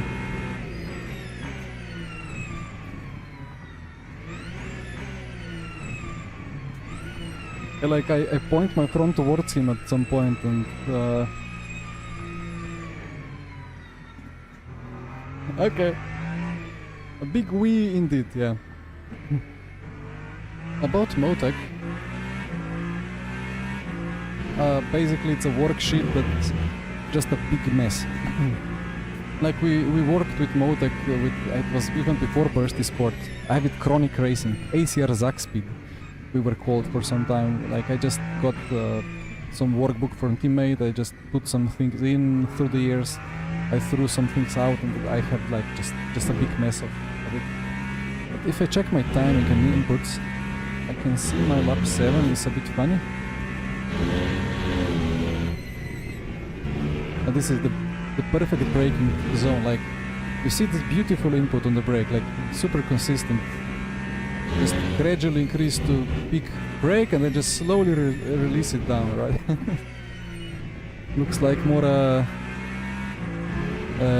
how would you call it? A stock market with high volatility stocks more than a brake pedal. What I wanted to check was lockup, wheel spin. So I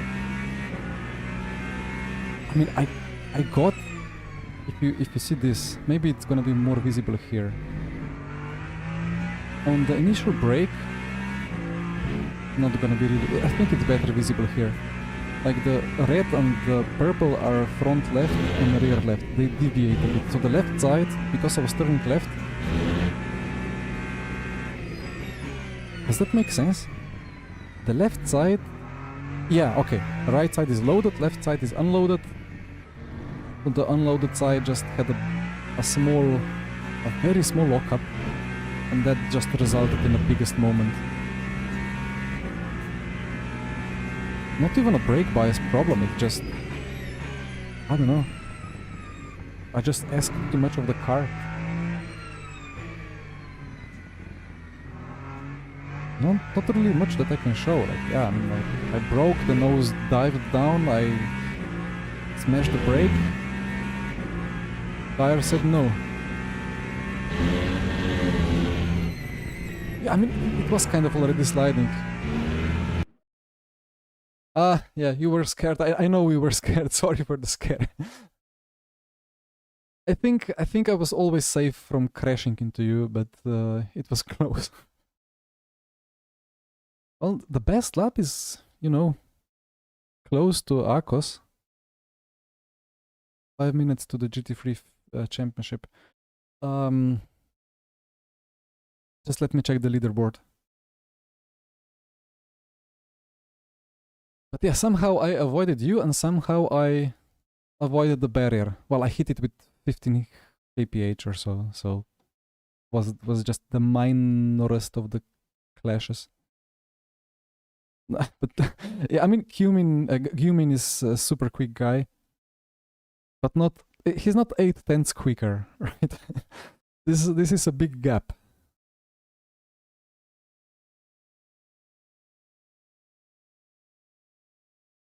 And the Ferrari is a Ferrari. Cannot say much more than that. Okay. Who are we battling today?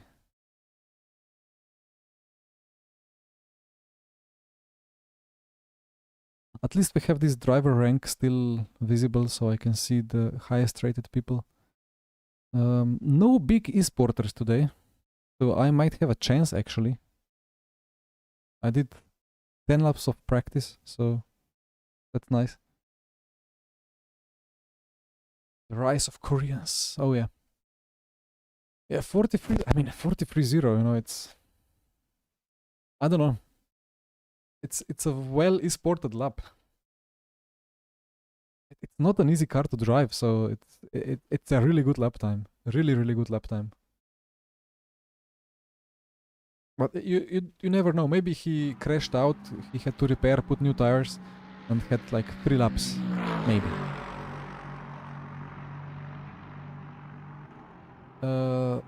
Quali load drive.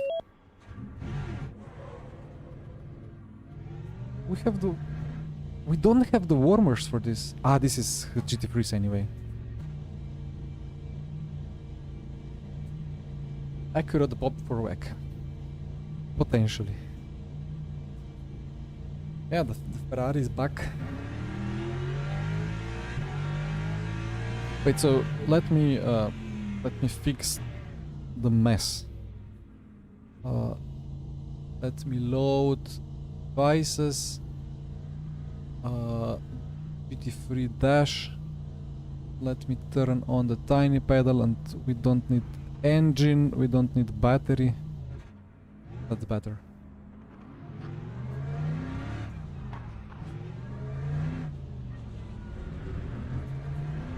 Okay. I got scared today because I thought, well, let's load the Bahrain outer setups. Then I open the championship menu, the page, and it says, well, it's the full Bahrain layout, and I'm like, oh, why is it full Bahrain? We made setups for outer, but when I actually started loading the track, it showed the outer layout. So 2 years into race control races on LMU, and we still have the wrong layout features, well, at least graphically. Thank you, enjoy your evening as well.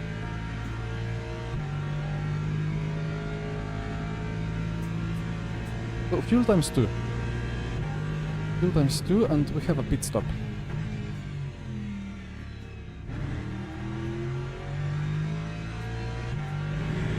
So why not just practice the pit entry at least once? And that's a drive-through, so let's brake a bit earlier in the actual race.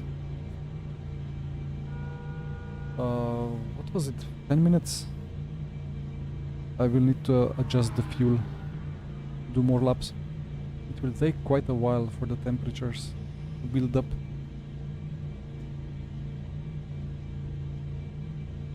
Forgot to check if the camera is bright enough for the night conditions. I think it is.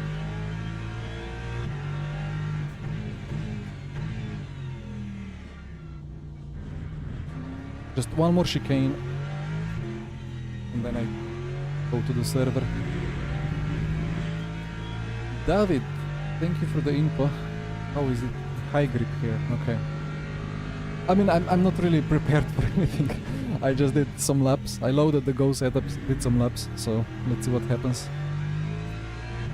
I know that the Corvette is quick in Quali around here, and I also know that the special event was just Aston Fest. That's a cut. Okay. Right. Est. Quit to main menu. Join. Do we have any other gold? I'm the only gold donator.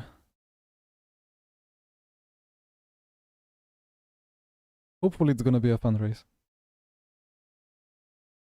By fun I mean let me win. I wanna win at least a little bit.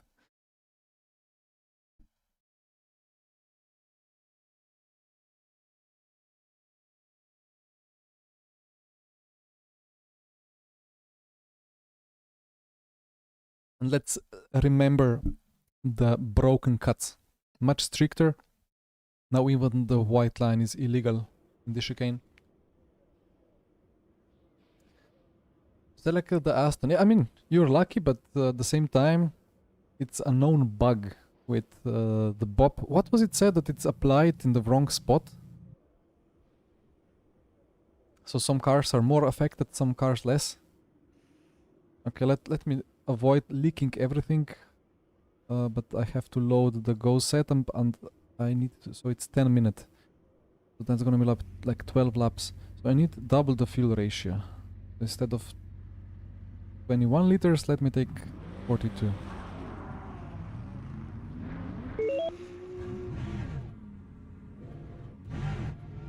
Eight laps. I don't know how much it takes, how long it takes to warm up the tire.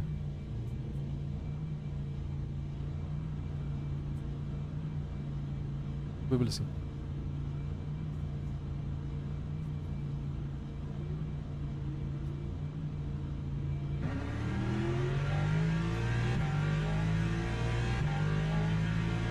But yeah, I mean, I'm a bit scared about these bugs and fixes, you know, like they have not been fixed for today, which means that they will be fixed next week, and there is some race control problems as well or something, like this online schedule is still orange. So next week we get the update, but then it's already the Le Mans special event week, so what could go wrong? I don't know. Let's see. 12 laps for 10. I have no idea. It's more than one. Okay, well then I don't even know. You know, I'm the type of guy who does a race and 10 minutes after the race has no idea about lap times. 130, 140, 150, who knows. During practice I know, but after race, completely erased from the memory. I don't know how that happens. Sometimes it stays, of course, but many times I'm just clueless. I mean, it's not update, it's... is it patch? Or is it hotfix? Maybe it's gonna be called a hotfix. Not really a patch, I mean... I don't know. Guess that was too early on the break.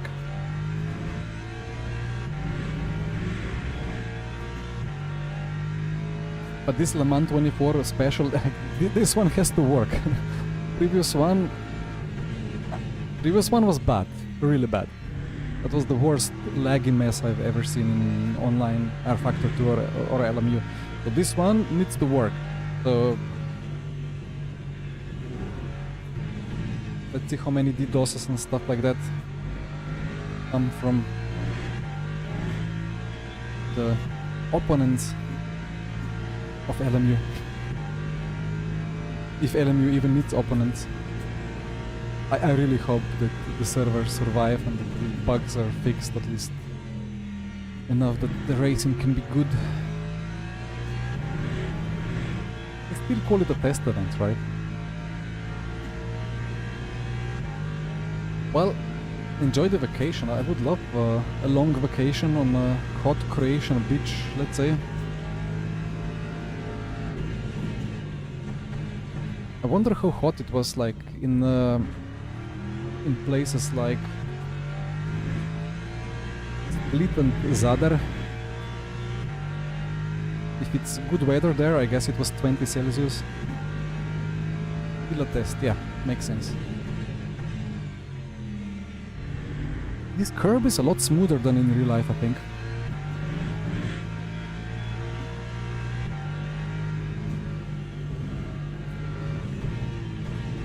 Ah, that's a cut. Copy. Nice.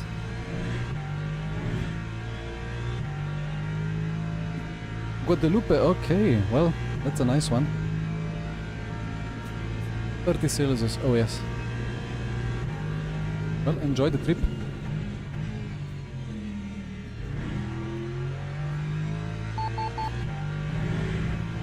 Okay, so 1/13 we are doing here. Yeah, sub 1 minute was with LMP2, right? Or with Hypercar?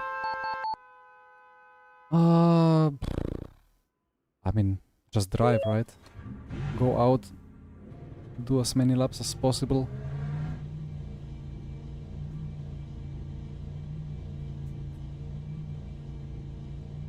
LMP2 is 1:05. Okay. What? I have something in my mind that we were doing sub 1 minute around here.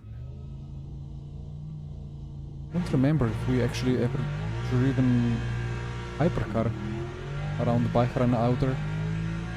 We did. You couldn't refuel the car in previous LM24. Well, that's brilliant, right? Oh dear.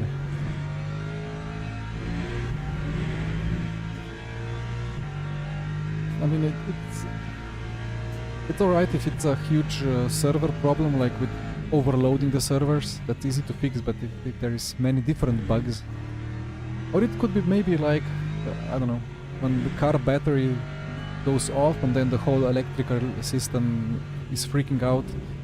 Maybe it was like the same here. The connections were freaking out, and then all kinds of bugs arose. How short is sub 1 minute? Okay. Ah, yeah, fire team. Yeah, that's the worst. That's the worst. Well, we've been quite lucky. We had a really fun race, apart from all the crazy lagging. Well, we threw a win. We had a very good reason. I don't know if I can share it. Jesper, are you listening? Can I tell the chat about why we didn't win the previous Le Mans 24? If he doesn't respond within 15 seconds, then I can say.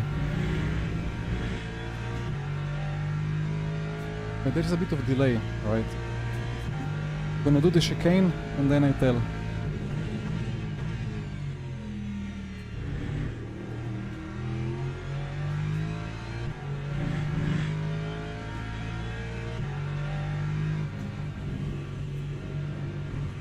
Jesper, not in the chat, okay. Well, we didn't win Le Mans because Jesper was over 1 second of pace for a very good reason. He had stability control on. It never was on because we always practiced on like on servers and so on, where it was prohibited. But Le Mans 24 was like with bronze and with aids, still like driving aids allowed, so stability control was on, which means weird balance, and I don't know, what is it, 40 extra kilograms on the car. It took way too long for the problem to be figured out.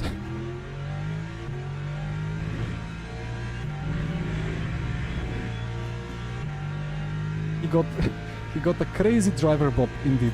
A big bob. But yeah, like we had a really good race, good strategical race until he got in the car, then we just slowly but surely drifted off. I'm still impressed that we actually still could stay kind of in touch with the Falcon Porsche. But yeah, I mean, 1 second or a bit more per lap is a bit rough. Not gonna happen again.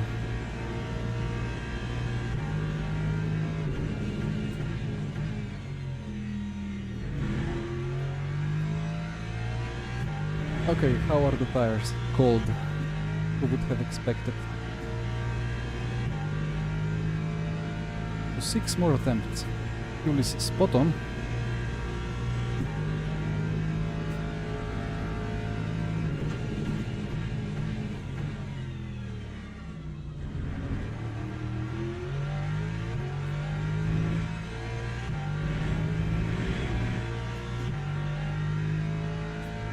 Yes, we're looking towards low to mid 12s.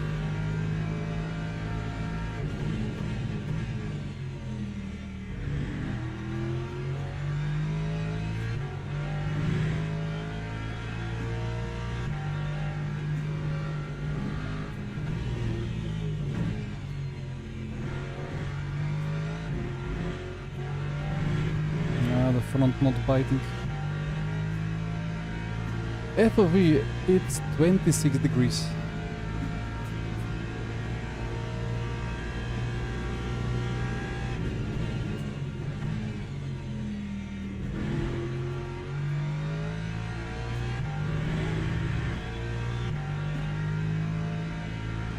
What is P1 doing? I mean, okay, he's the Aston, but that's scary.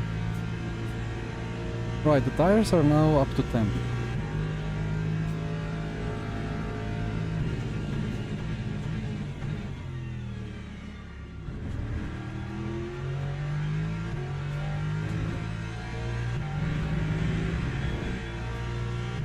Let's gain a second.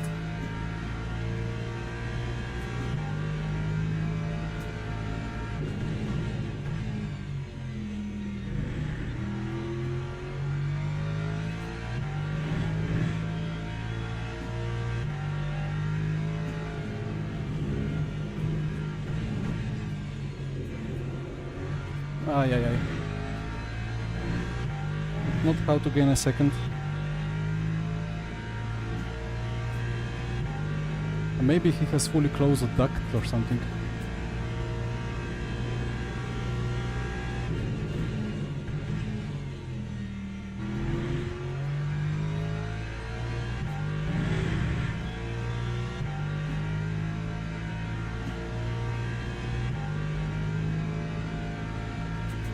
Such tight gaps. Come on. A bit more lap time.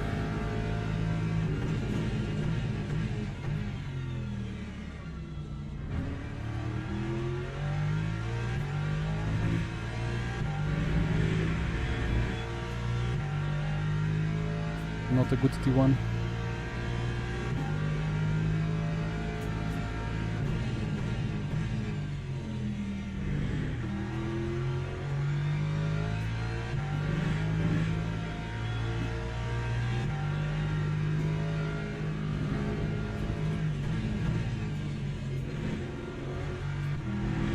What am I doing?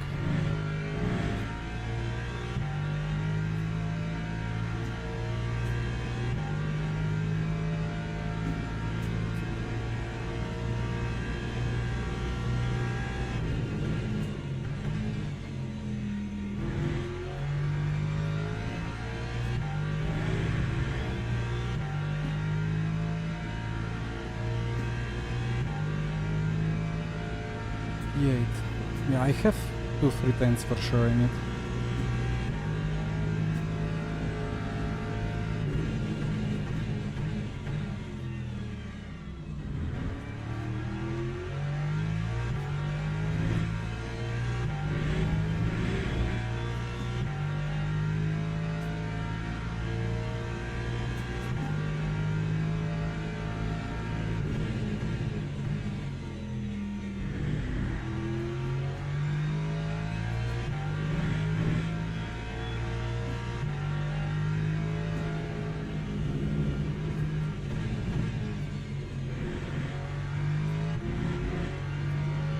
Nice.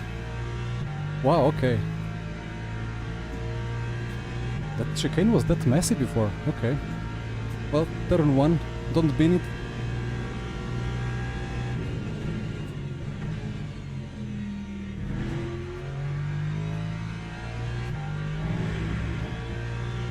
Beautiful.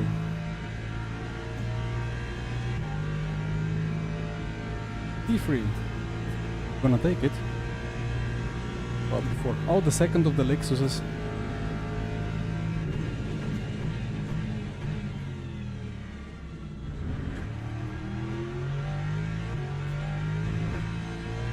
Now I can go full risk in the chicane.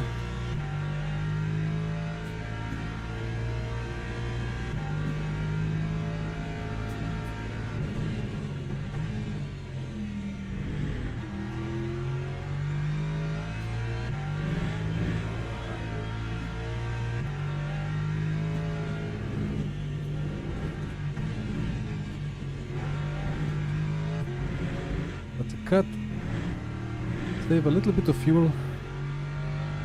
I think I was just missing a liter or two. And then we have one more attempt.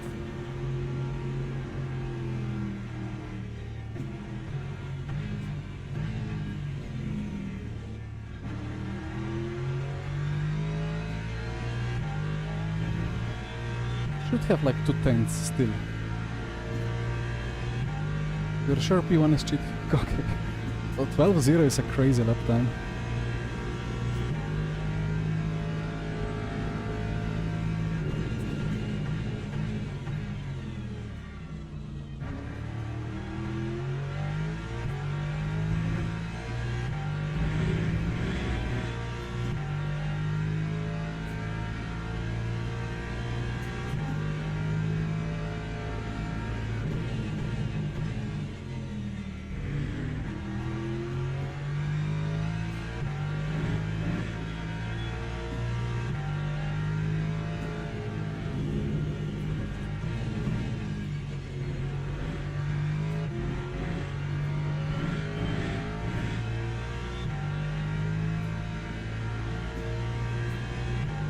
.35 milliseconds.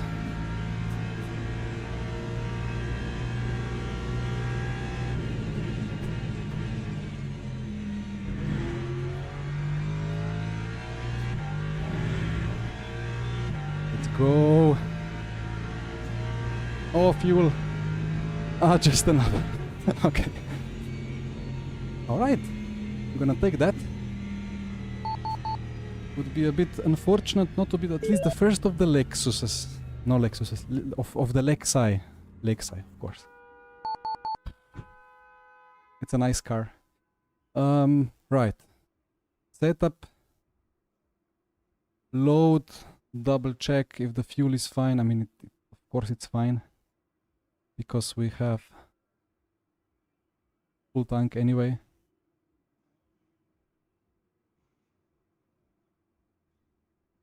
Tires are new, okay. Right, what's the strat here? 45 minutes. What was the fuel per lap even? I forgot everything. I guess we will see on the go. Don't know what's the drive-through, I don't know what's anything. It's gonna be fine. Lexusi. That's how we would say in Slovenian.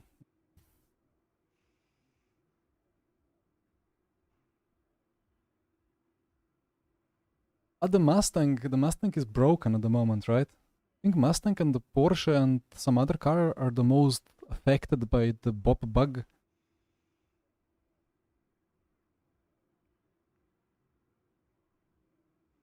Anyway.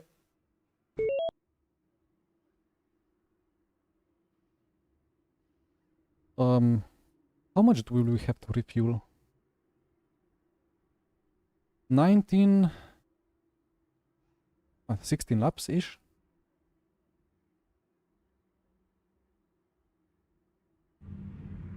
Let's see.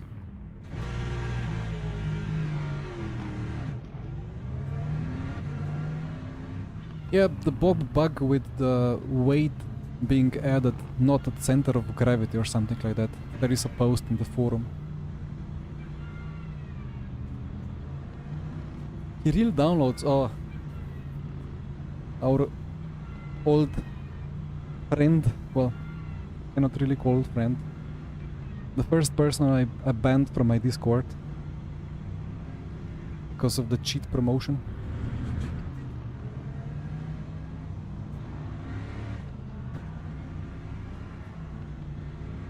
But yeah, the lap times I've heard are too quick. Like there is some bugs that affect something. Anyway, enough about bugs. Let's have some racing.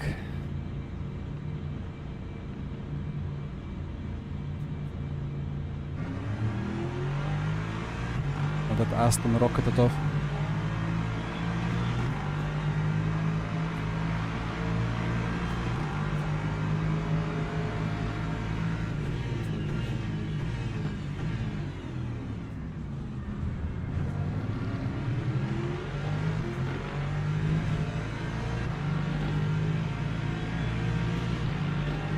Outside or inside?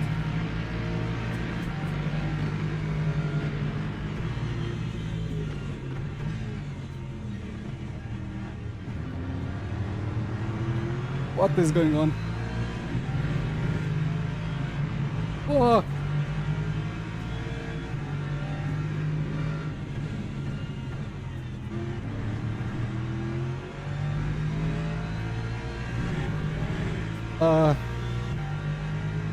Alive? I think I would have got a illegal overtake because I was in the yellow and I was about to get overspeed. But then the Lexus came across. Ah, poor Lexus. He was in such a good spot. Oof. Okay. Yeah, pretty wide through there. Never the greatest of ideas.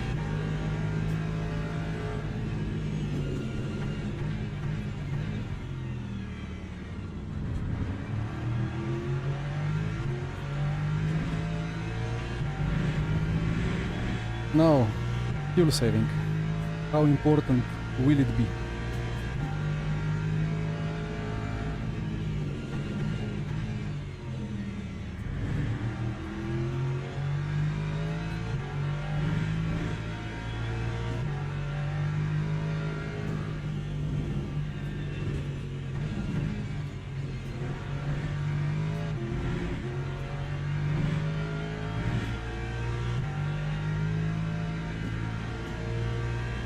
Six laps, copy. P2 is saving.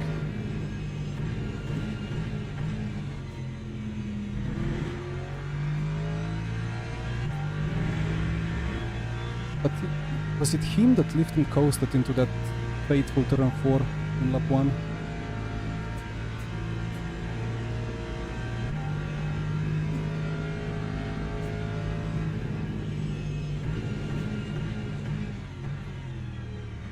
Ah, that's a cut. How many cuts do we have? 3, okay. What was that grip? It's just turned.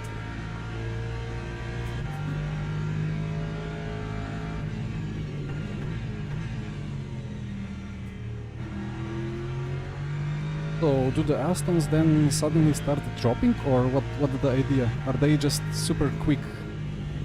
Oh, okay. They do start suddenly dropping, right? Well, my apologies for the mind punt, but I'm gonna take it. Wow. Shouldn't be laughing at the misfortune of others, but that timing was impeccable.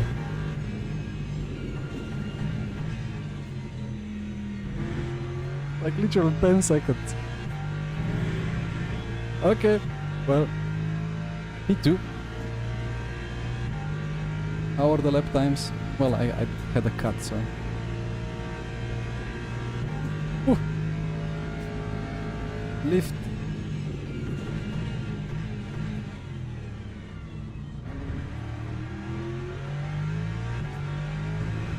I mean, that braking zone is evil into the chicane. Tricky. Say something about the other. I don't want to push it, you know. One gift is more than I would have ever asked for.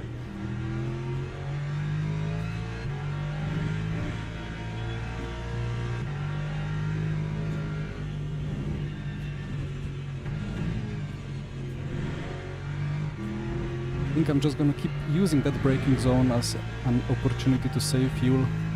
Really makes no sense to risk it and push it on the brakes.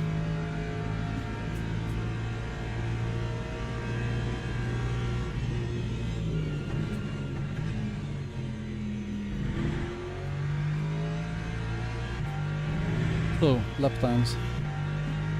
What is P1 doing? 12.8, 12.9.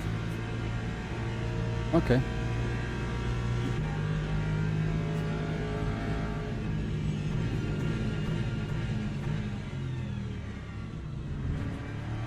I can drive a tenth quicker.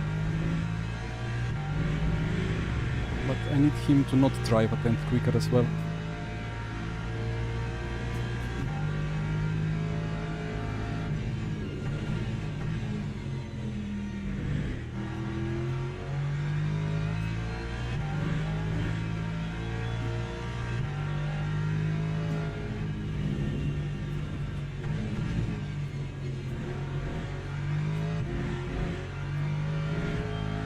You know what would be the worst? If I pin it as well into the hairpin, into the chicane. I laughed too much at the other guy for me to repeat the same thing.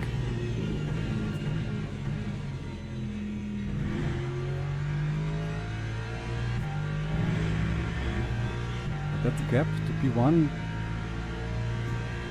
12.3 with full tank. Okay.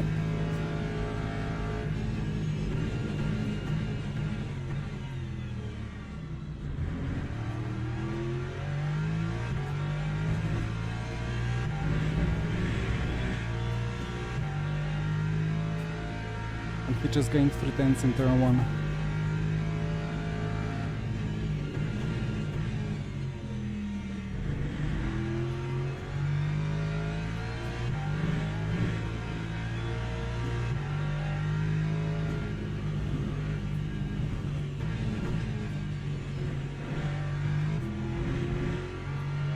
This Lexus is so nice.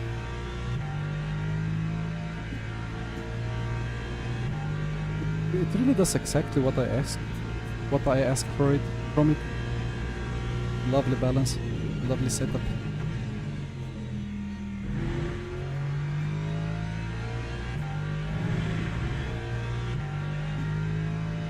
Is that a legit Aston pace? 12.2? Like that's Quali lap times. Insane.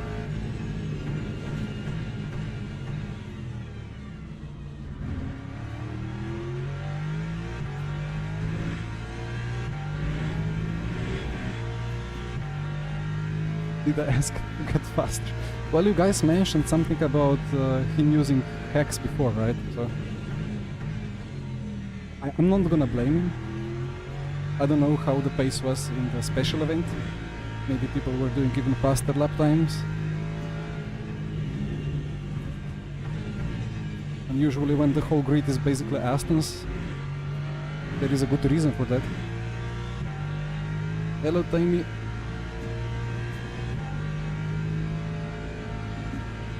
I'm not blaming him of cheating. I didn't say that.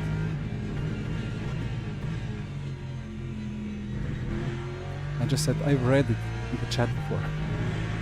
Special event, it was mid-12s. Okay.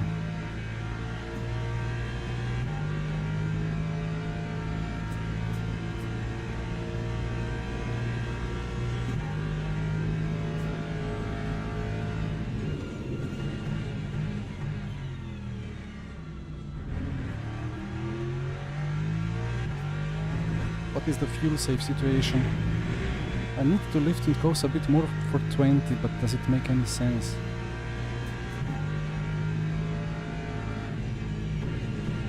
Usually it does, to be honest.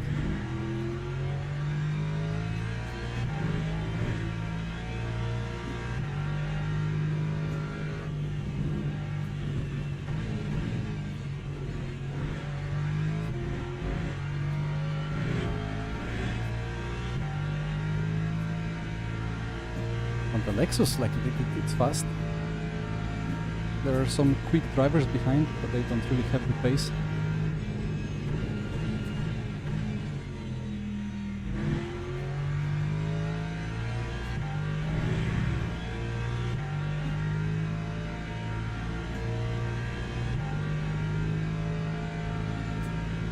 .87. I would need to lift and coast a lot more. Let's try one lap.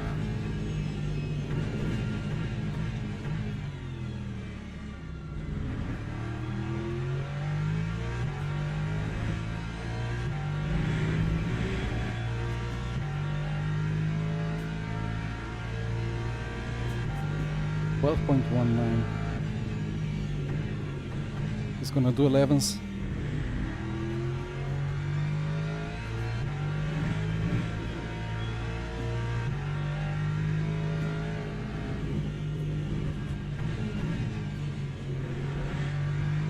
Well, of course, this is fuel times 2, so pace is of course better than in the special event. And no traffic and stuff.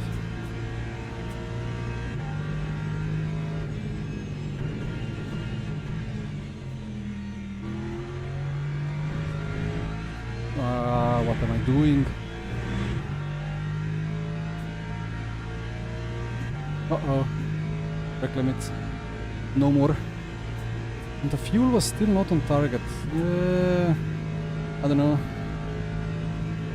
Let me just full push, I guess.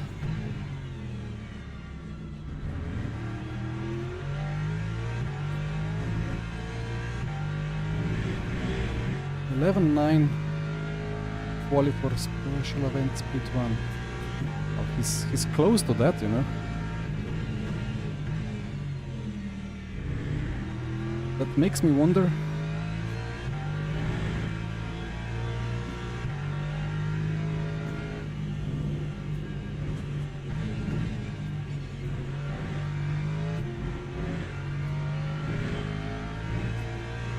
Drive-through hype. No more drive-throughs. Oh yeah, that's the sun that I was saying that it's funny. Like it's gonna get more and more funny.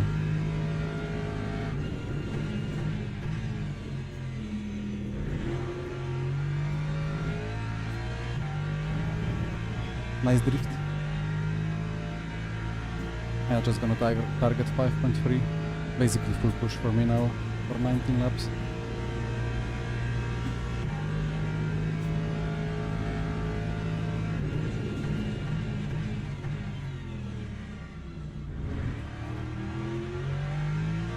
Well, what's usually GT3 difference quality to race? Full push. Like, what, 8 tenths? 9 tenths? Depending on track. This track is shorter, so maybe half a second.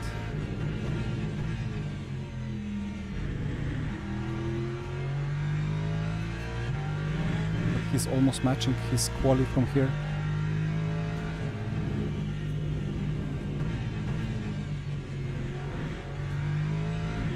Just insane lap times.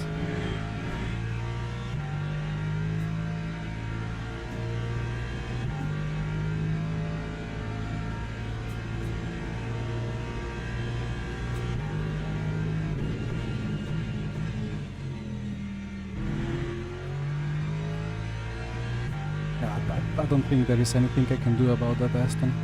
He's not gonna fall down pace-wise.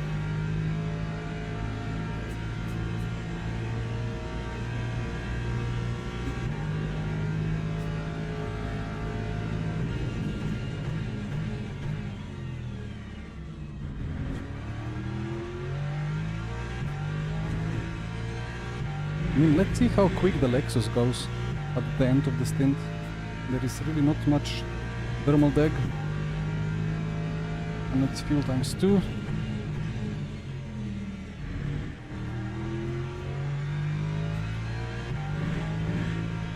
I did 12 in Quali, I think.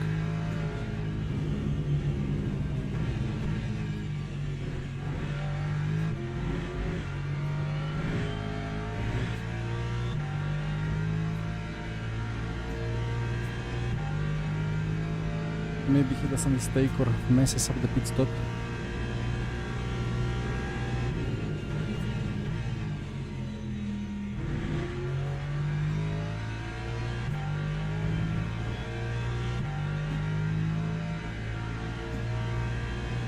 Well, 3, 12.5.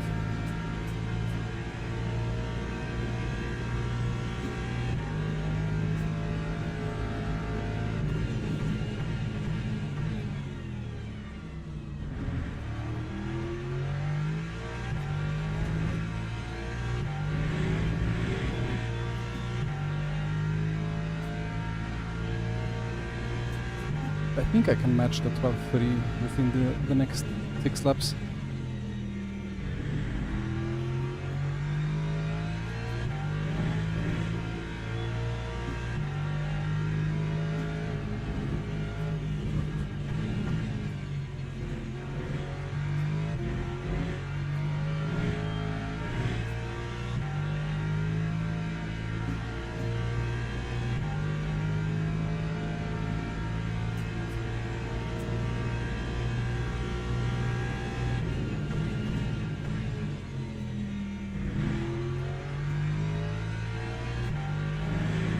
Well, that's the 0.4.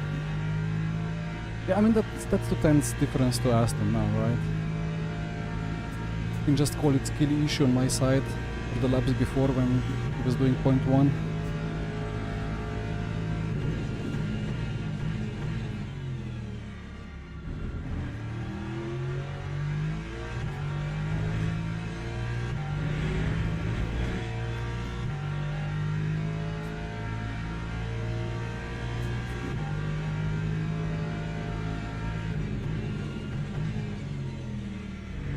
Kind of wish I didn't miss special event. It must have been really good fun.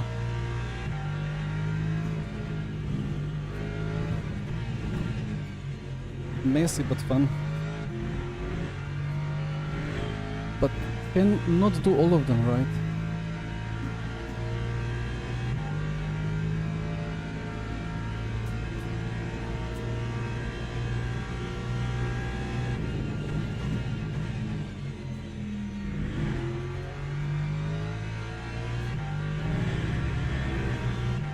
So what is the strategy then? So it's 24 to go. 14, no, it's not 24. It will be 22 to go. Hello, Alessandro.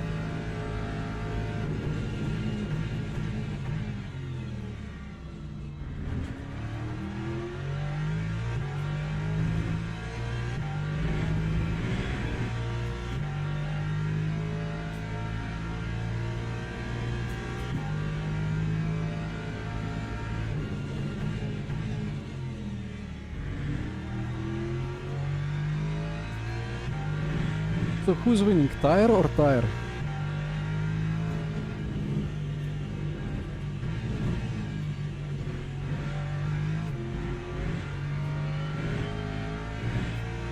Cannot check from here.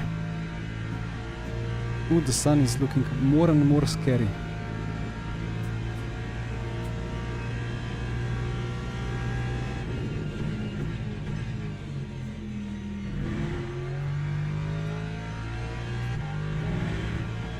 $55 versus $45. Ooh, that's quite close, right?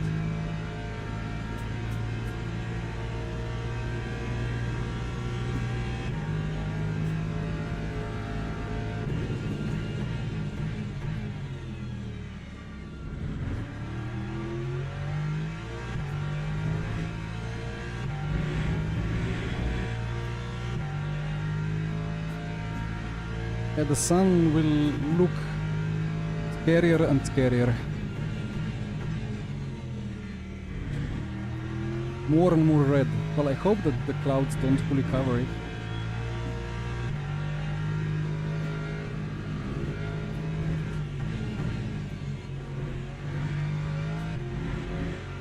No cut. I don't have the cut points.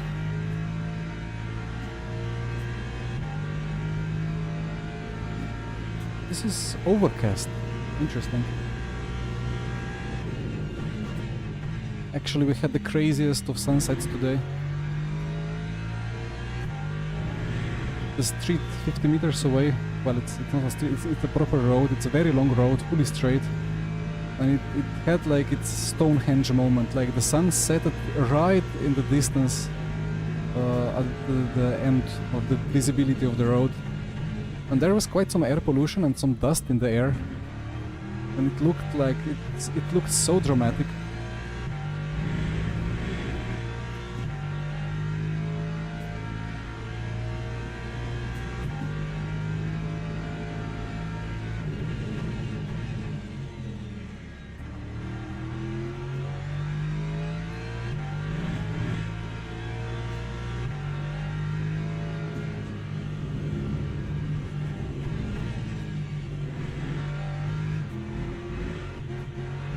I cannot get the exit rotation there.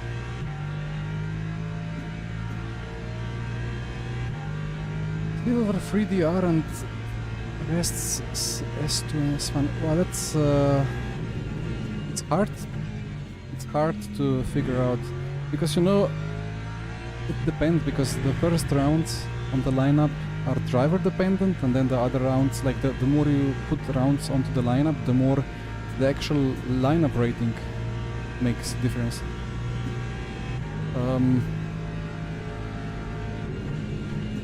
Le Mans is 62 cars, right?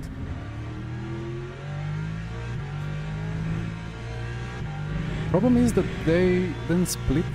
So like I don't know how many hypercars we had actually last time. Was it like 15 to 20? Mostly it was GT3s.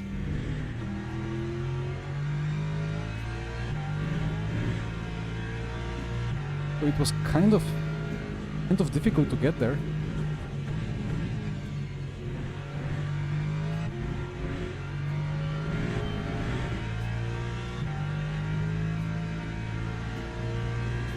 Ice skating, oof. 37. Well, how was it?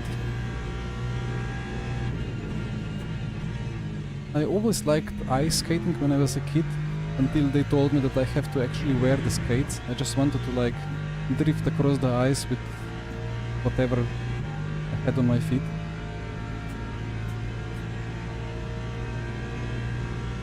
One race in Bahrain outdoor and one split bike. I mean, could be difficult, you know, more and more top teams have more and more rating. Oh, actually, fuel. Should be 16 laps, right? Should be 16.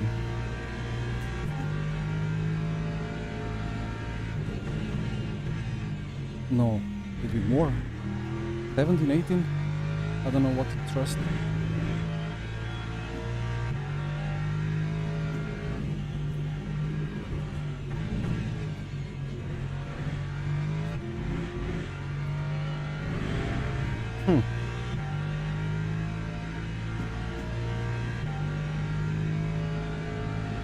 Let's put it to 18, just in case. Or not 17.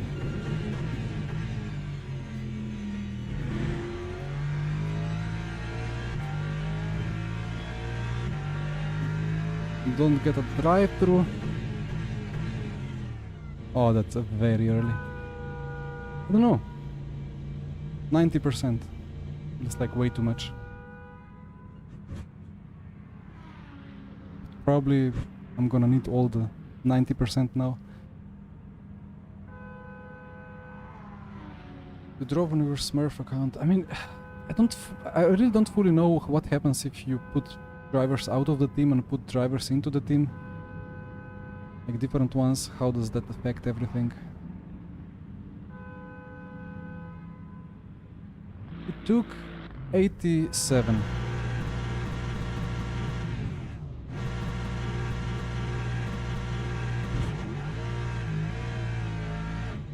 What a launch.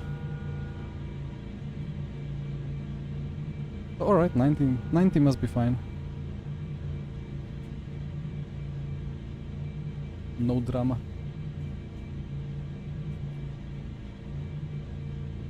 I mean, Smurf makes some sense. Makes sense eventually. Like, for me it would make sense to have a Smurf account for kind of like more streamer races. But like the DR itself is really not that precious at the moment. If you're gold 1, it's fine. Like, I'm kind of midway on gold 2. Doesn't really give me anything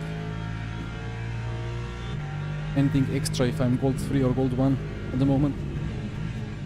But one day it might, and in that case I need a Smurf account that gets me into normal daily split ones, but where a big crash will not cause me to lose option or like chance of split one in the nearby special event.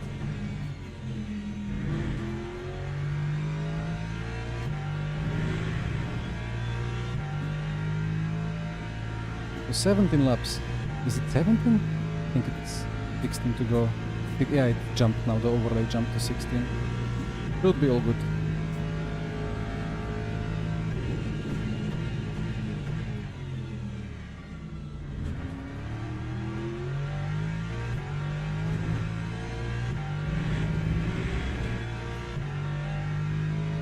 Mainly to learn hypercars. Yeah, that makes sense, you know.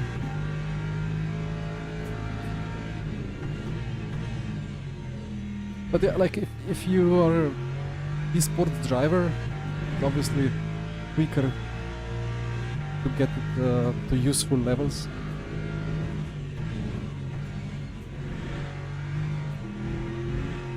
Then you just like make quick split ones and just steal DR from everyone else.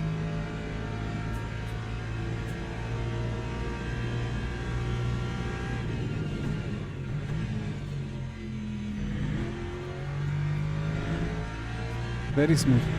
Like, it's a brilliant car. I really love it. Kind of tried some other cars, you know, like I had my stint with the McLaren. I kind of learned to appreciate it. Had some good fun with it. And with the Ford was really good as well, but at the moment it's, well, now with the bug, with the weight being put into the wrong place, it's supposedly undrivable. But the Lexus is just always good.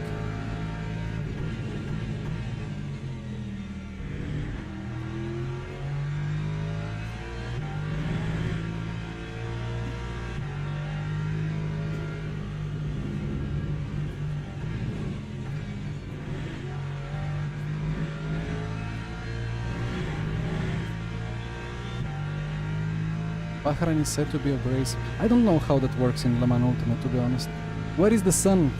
Where has it gone? I want to see it.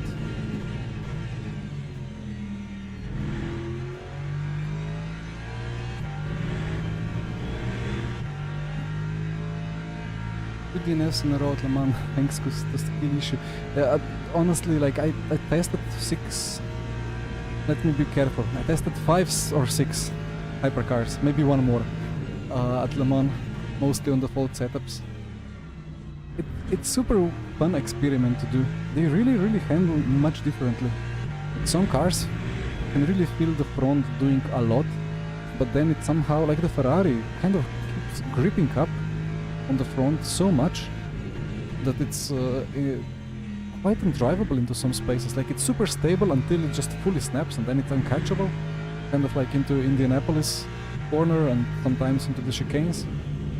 And then you have other cars, like Cadillac.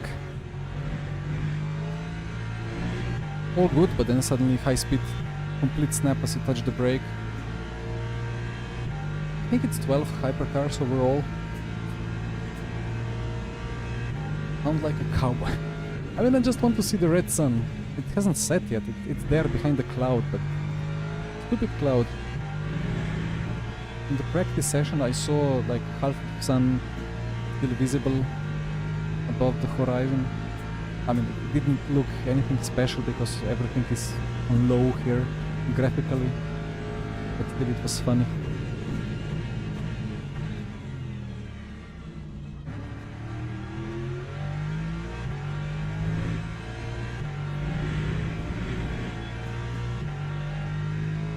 BMW sent it straight into the wall on lap 1 on brake. Oof. So yeah, on the BMW, I tested BMW on my setup from before the update. It's extremely sketchy until you fix the brakes. And wait, what was the changes? I think you need to go like just several right clicks on the coast up. Not just left click, like right click is I think 10 clicks in one click with the right mouse click. So just click it to infinity and beyond to stabilize it. I'm not gonna say it's quicker, but suddenly it's drivable. And then the old setup really works. Cheap Western music. I'm not a specialist in music, let alone Western music. Final race to gold, oof. Well, I stopped concentrating because the gap to the Aston is around 3 light years. And same to the Lambo behind. Fuel is fine, right? Is fuel fine? Now it's saying it's one more lap. Maybe 37. Well, easy fuel save anyway. I think it's just the crazy pace of the leader getting us close to the extra lap.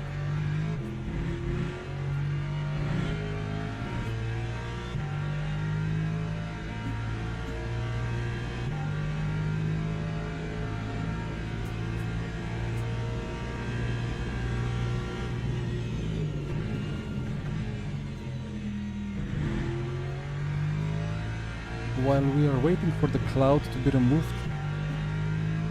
37.2 laps. Could be 12. 12 to go means 4.9 per lap. That's fine. That's lift and coast. Never mind the apexes. Well, P1 has to lift more.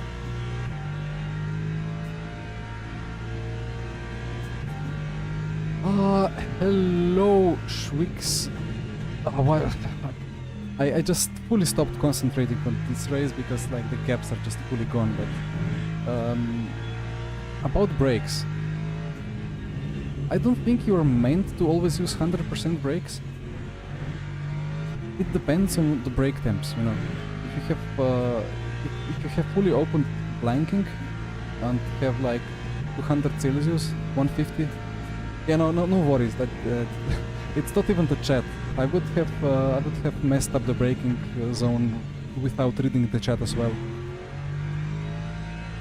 It's unrelated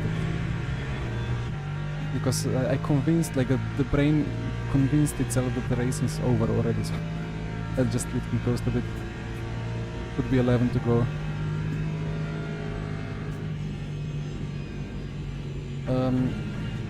But yeah, LMP2 is tricky on the brakes, especially if it's a curved braking zone. So depends on your braking.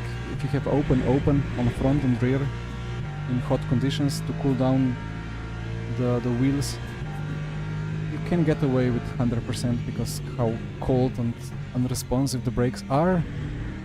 But otherwise, you have to be very careful.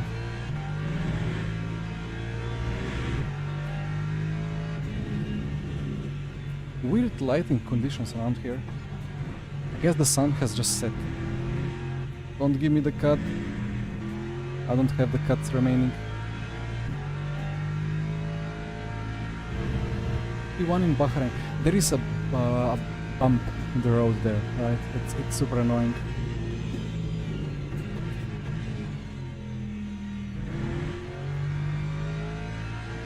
And over that bump you cannot really do much. Just use less, you know.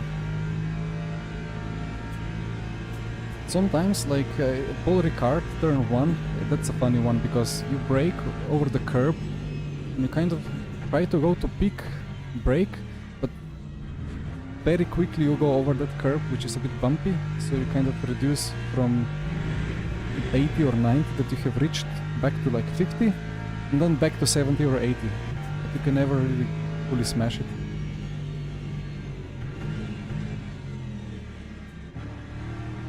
I need to stop missing the apexes. That gap is gonna close down.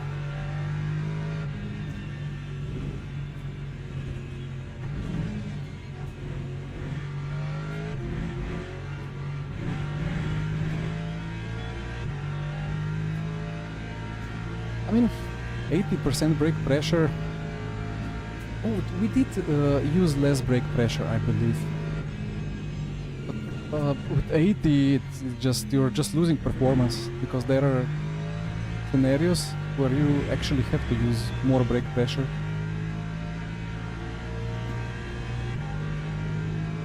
Oh, what did we use with the LMP2? I don't think we ever went 100% to be honest. And like 92, 93 will make it easier.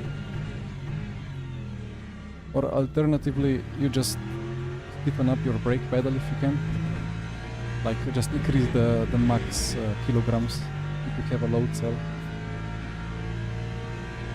The potentially 100% with LMP2 is too much. Fine with hypercars, but maybe with LMP2 it's too much. But I wouldn't go below 90.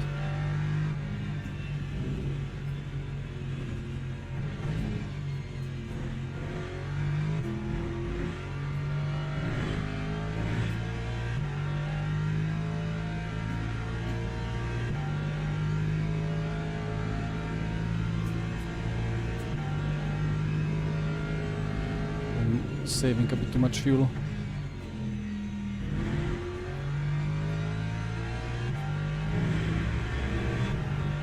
Wait, so it's 7 to go now. Did I go for the extra lap target? 8?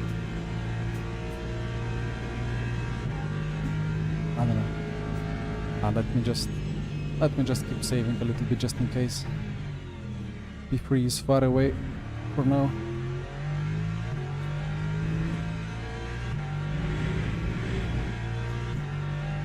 Well, you know, some people have that philosophy that you should always have just max, and you should rather increase the force on the brake, so you have easier time modulating it. Because there could be one time where you actually have to use the full force.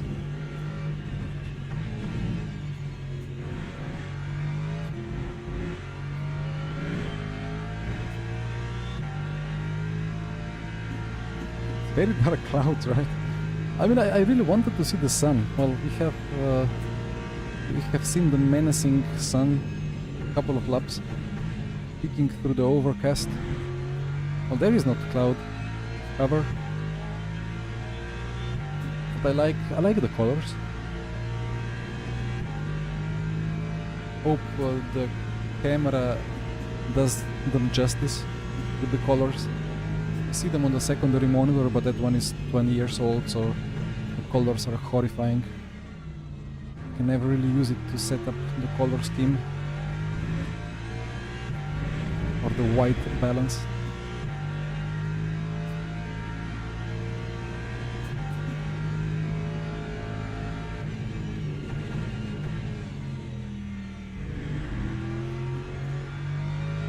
But P1, I guess, P1 will just slow down to not get the extra lap, I imagine. He's not fuel saving, so I might as well just do full push again. Update my... You know, the old one, I had a 25-year-old monitor before. It died in the middle of a race. Which was it? I think we had a Monza special event. It died while I was away. Or was it, I think, Colin or Jesper driving? I came back. I didn't have the secondary monitor anymore, but like stuff was on there. I had Discord, I had OBS, I had stream preview, everything was on it, and I couldn't just grab it and pull it to the different monitor because I didn't see it, right? But luckily we had this one, a couple of years younger, but still 20 old. It's like this 4 versus 3 ratio monitor, like a square almost. I mean, I don't really need a bigger one, and we had it not in use, so I just took it, screwed it onto the sim rig, and it's there, and it's working. So until it works, or as long as it works, I'm gonna keep enjoying it. I think it was Monte special. Porsche, well, depends if it's a bugged Porsche or like a bugged pop Porsche or a normal Porsche.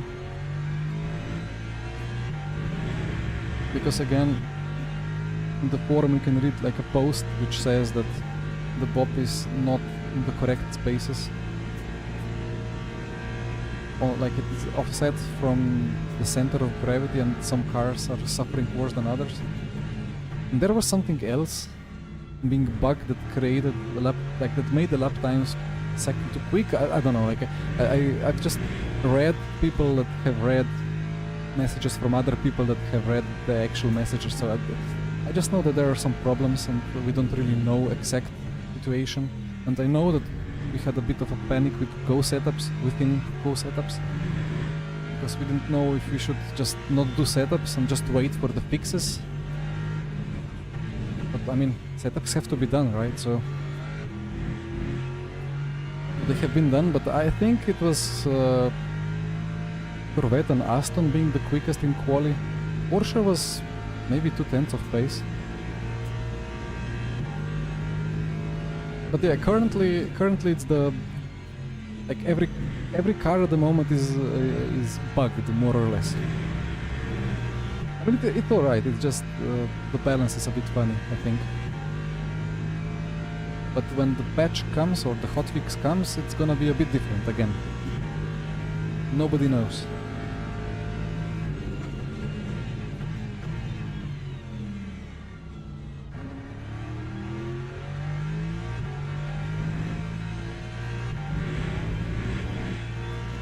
It's I think only GT3s are suffering from it. But we will see next week, hopefully. The Corvette is, yeah, don't drive the Corvette unless you really enjoy some crazy fun and crazy challenge. But it's just, there is nothing realistic on it. Just fully broken. Always been, I don't know why and how.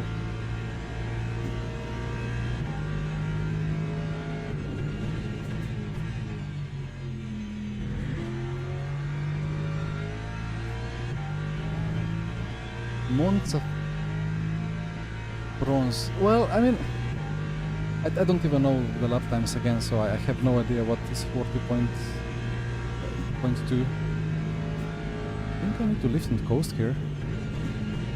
Wanna be the extra lap, maybe. So, I mean, I did a stream where I did 4 or 5 races at Spa with different GT3s, and the moment I took the Lexus, I just went 8/10 quicker, just because of how well I can drive it.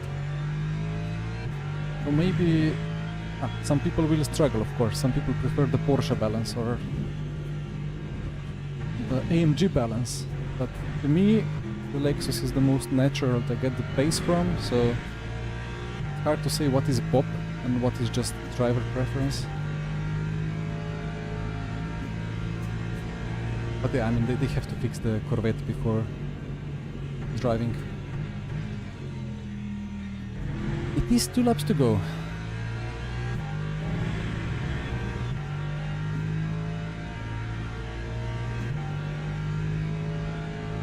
just a little bit down on fuel, but okay.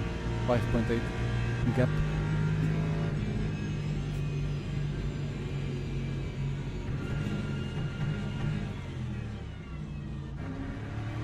Well, the biggest struggle with the Porsche for me is corner exits. Not traction, but medium and high speed exits.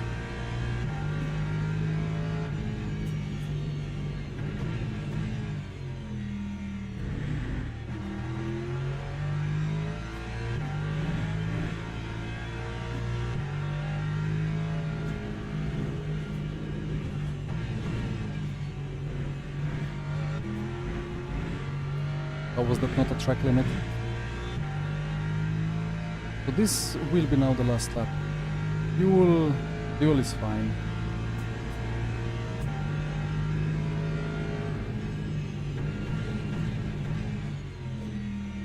Yeah, you need to be a Porsche driver, a Porsche enjoyer.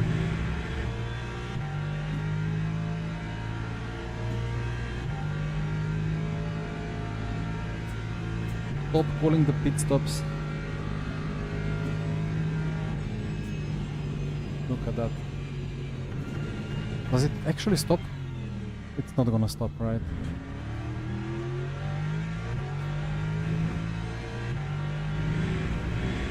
I wish it only called the pit stop once.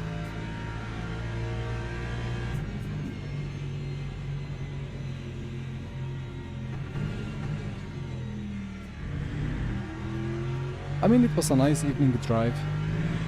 I would say a nice drive into the sunset, even though the sun got hidden behind the ominous black cloud.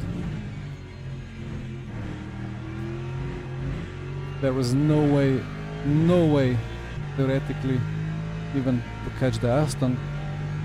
We had two fun moments with the other cars ahead. Lap 1 had crazy action. After that, I just enjoyed the beautiful Lexus balance. Here we go. Cross the line. And say a GG to... How to pronounce that surname? Hippo? Or is it French?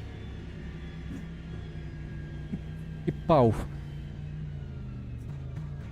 The F is probably silent. I don't know. Oof. Okay. Let's get the low cortisol music going. It's a bit too loud. I want to hear the engine still. Let's see the start. Hippo. Well, thanks for the GGs. Lexus feels bad at Silverstone. I mean, these long corners are super tricky on these tires. I don't know what is it with the tire model, but the longer the corners, the trickier it feels.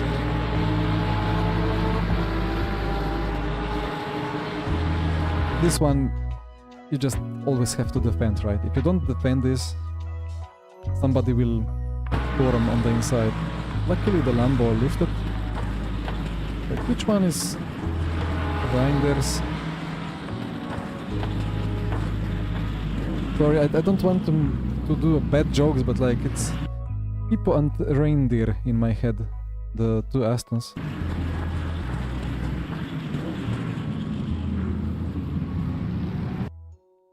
Funny stuff happening behind on the apex, of course. This is always nice at the start because it's not easy flat, so the cars will just push themselves wide. Then I had a run on them. Lambo compared to Lexus. Very different cars, to be honest. Lambo feels like it has 20 versus 80% weight distribution. That rear feels heavy, but it just keeps turning around and snapping, so it's a bit tricky for me. And then I was like, what do you do in this situation? I was never in a place to really like go for a switch back to the inside. I just thought, well, let them fight. And then Hippo lift and coast. Our other Lexus friend goes for it. didn't know where they were, so I was like, just like open it up. Arguably I should have gone for a much bigger overcut on the inside. But like from this POV, like what do you do here? I don't even see the apex, I don't see the track.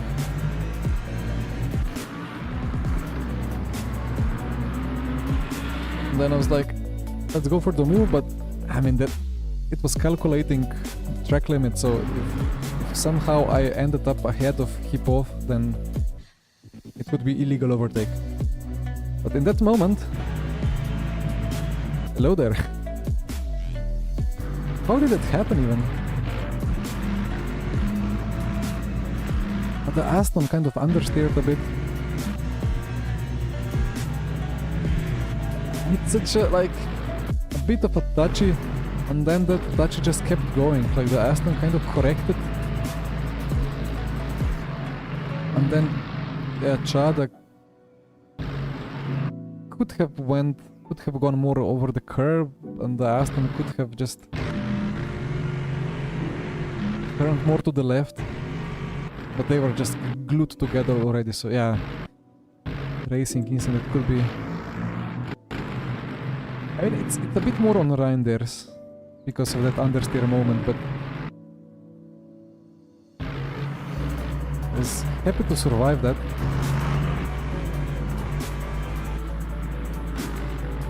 I was deliberating a big dive, but not a good idea.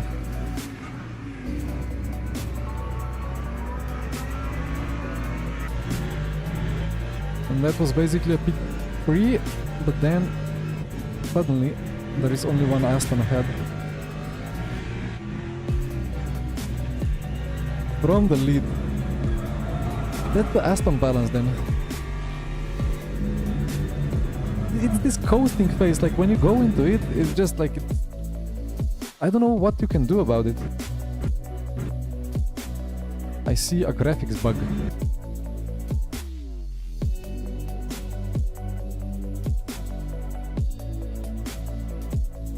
Some polygons are clipping through the curb. Literally unplayable. Anyway. Poor man.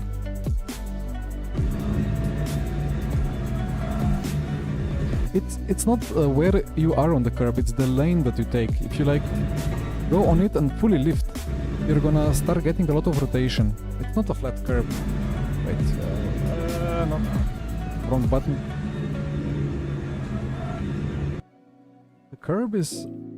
it's a bit...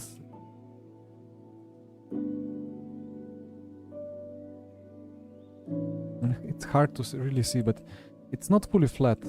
There is a bit of kind of camber on it, so it aids the rotation, but if you lift over it, it's just too much for this poor tire. And off he goes. And then, yeah, okay. I mean, not much to be seen there. He went into ABS, and then ABS doesn't want to lock up, and then you just don't stop. Yeah, lift oversteer on the curb. Combination deadly. Well, I gained DR. That's good. It would be nice to know if I have more or less than before. That crash at Spa against Mr. Flexi costed me 25%. Anyway, again, it doesn't really matter. Gold 1 to 3, platinum 1, whatever. It gets me to the splits where I need to be, so... Anyway, what more to be said? Thank you guys for watching. Next stream... I really would like to stream on the weekend, but there won't be enough time. I will have the Silverstone race with Tatum Race Tech Championship on Monday, and stream on Tuesday, and then it's Le Mans 24 prep. We will have quite a nice team for that. We basically selected the car. I cannot leak it yet. How many races did I have? I can quickly show. Wait, profile. Profile, event history. I don't know if it's counting correctly. Wait, stats. I don't think it's counting correctly. It used to not count some races as it should. But I don't know. Anyway.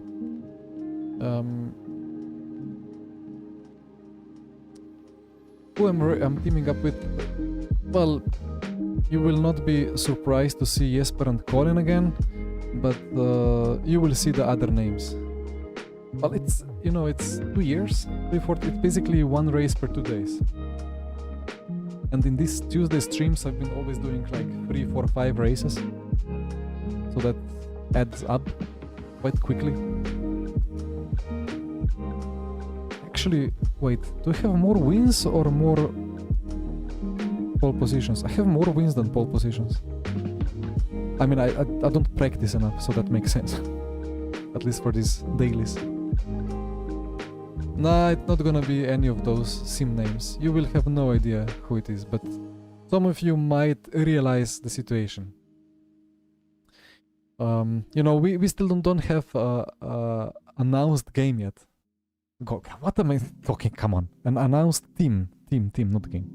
What did game came from? We don't have an announced team yet, but I cannot tell you what team it is. But like, you will be able to connect the dots together.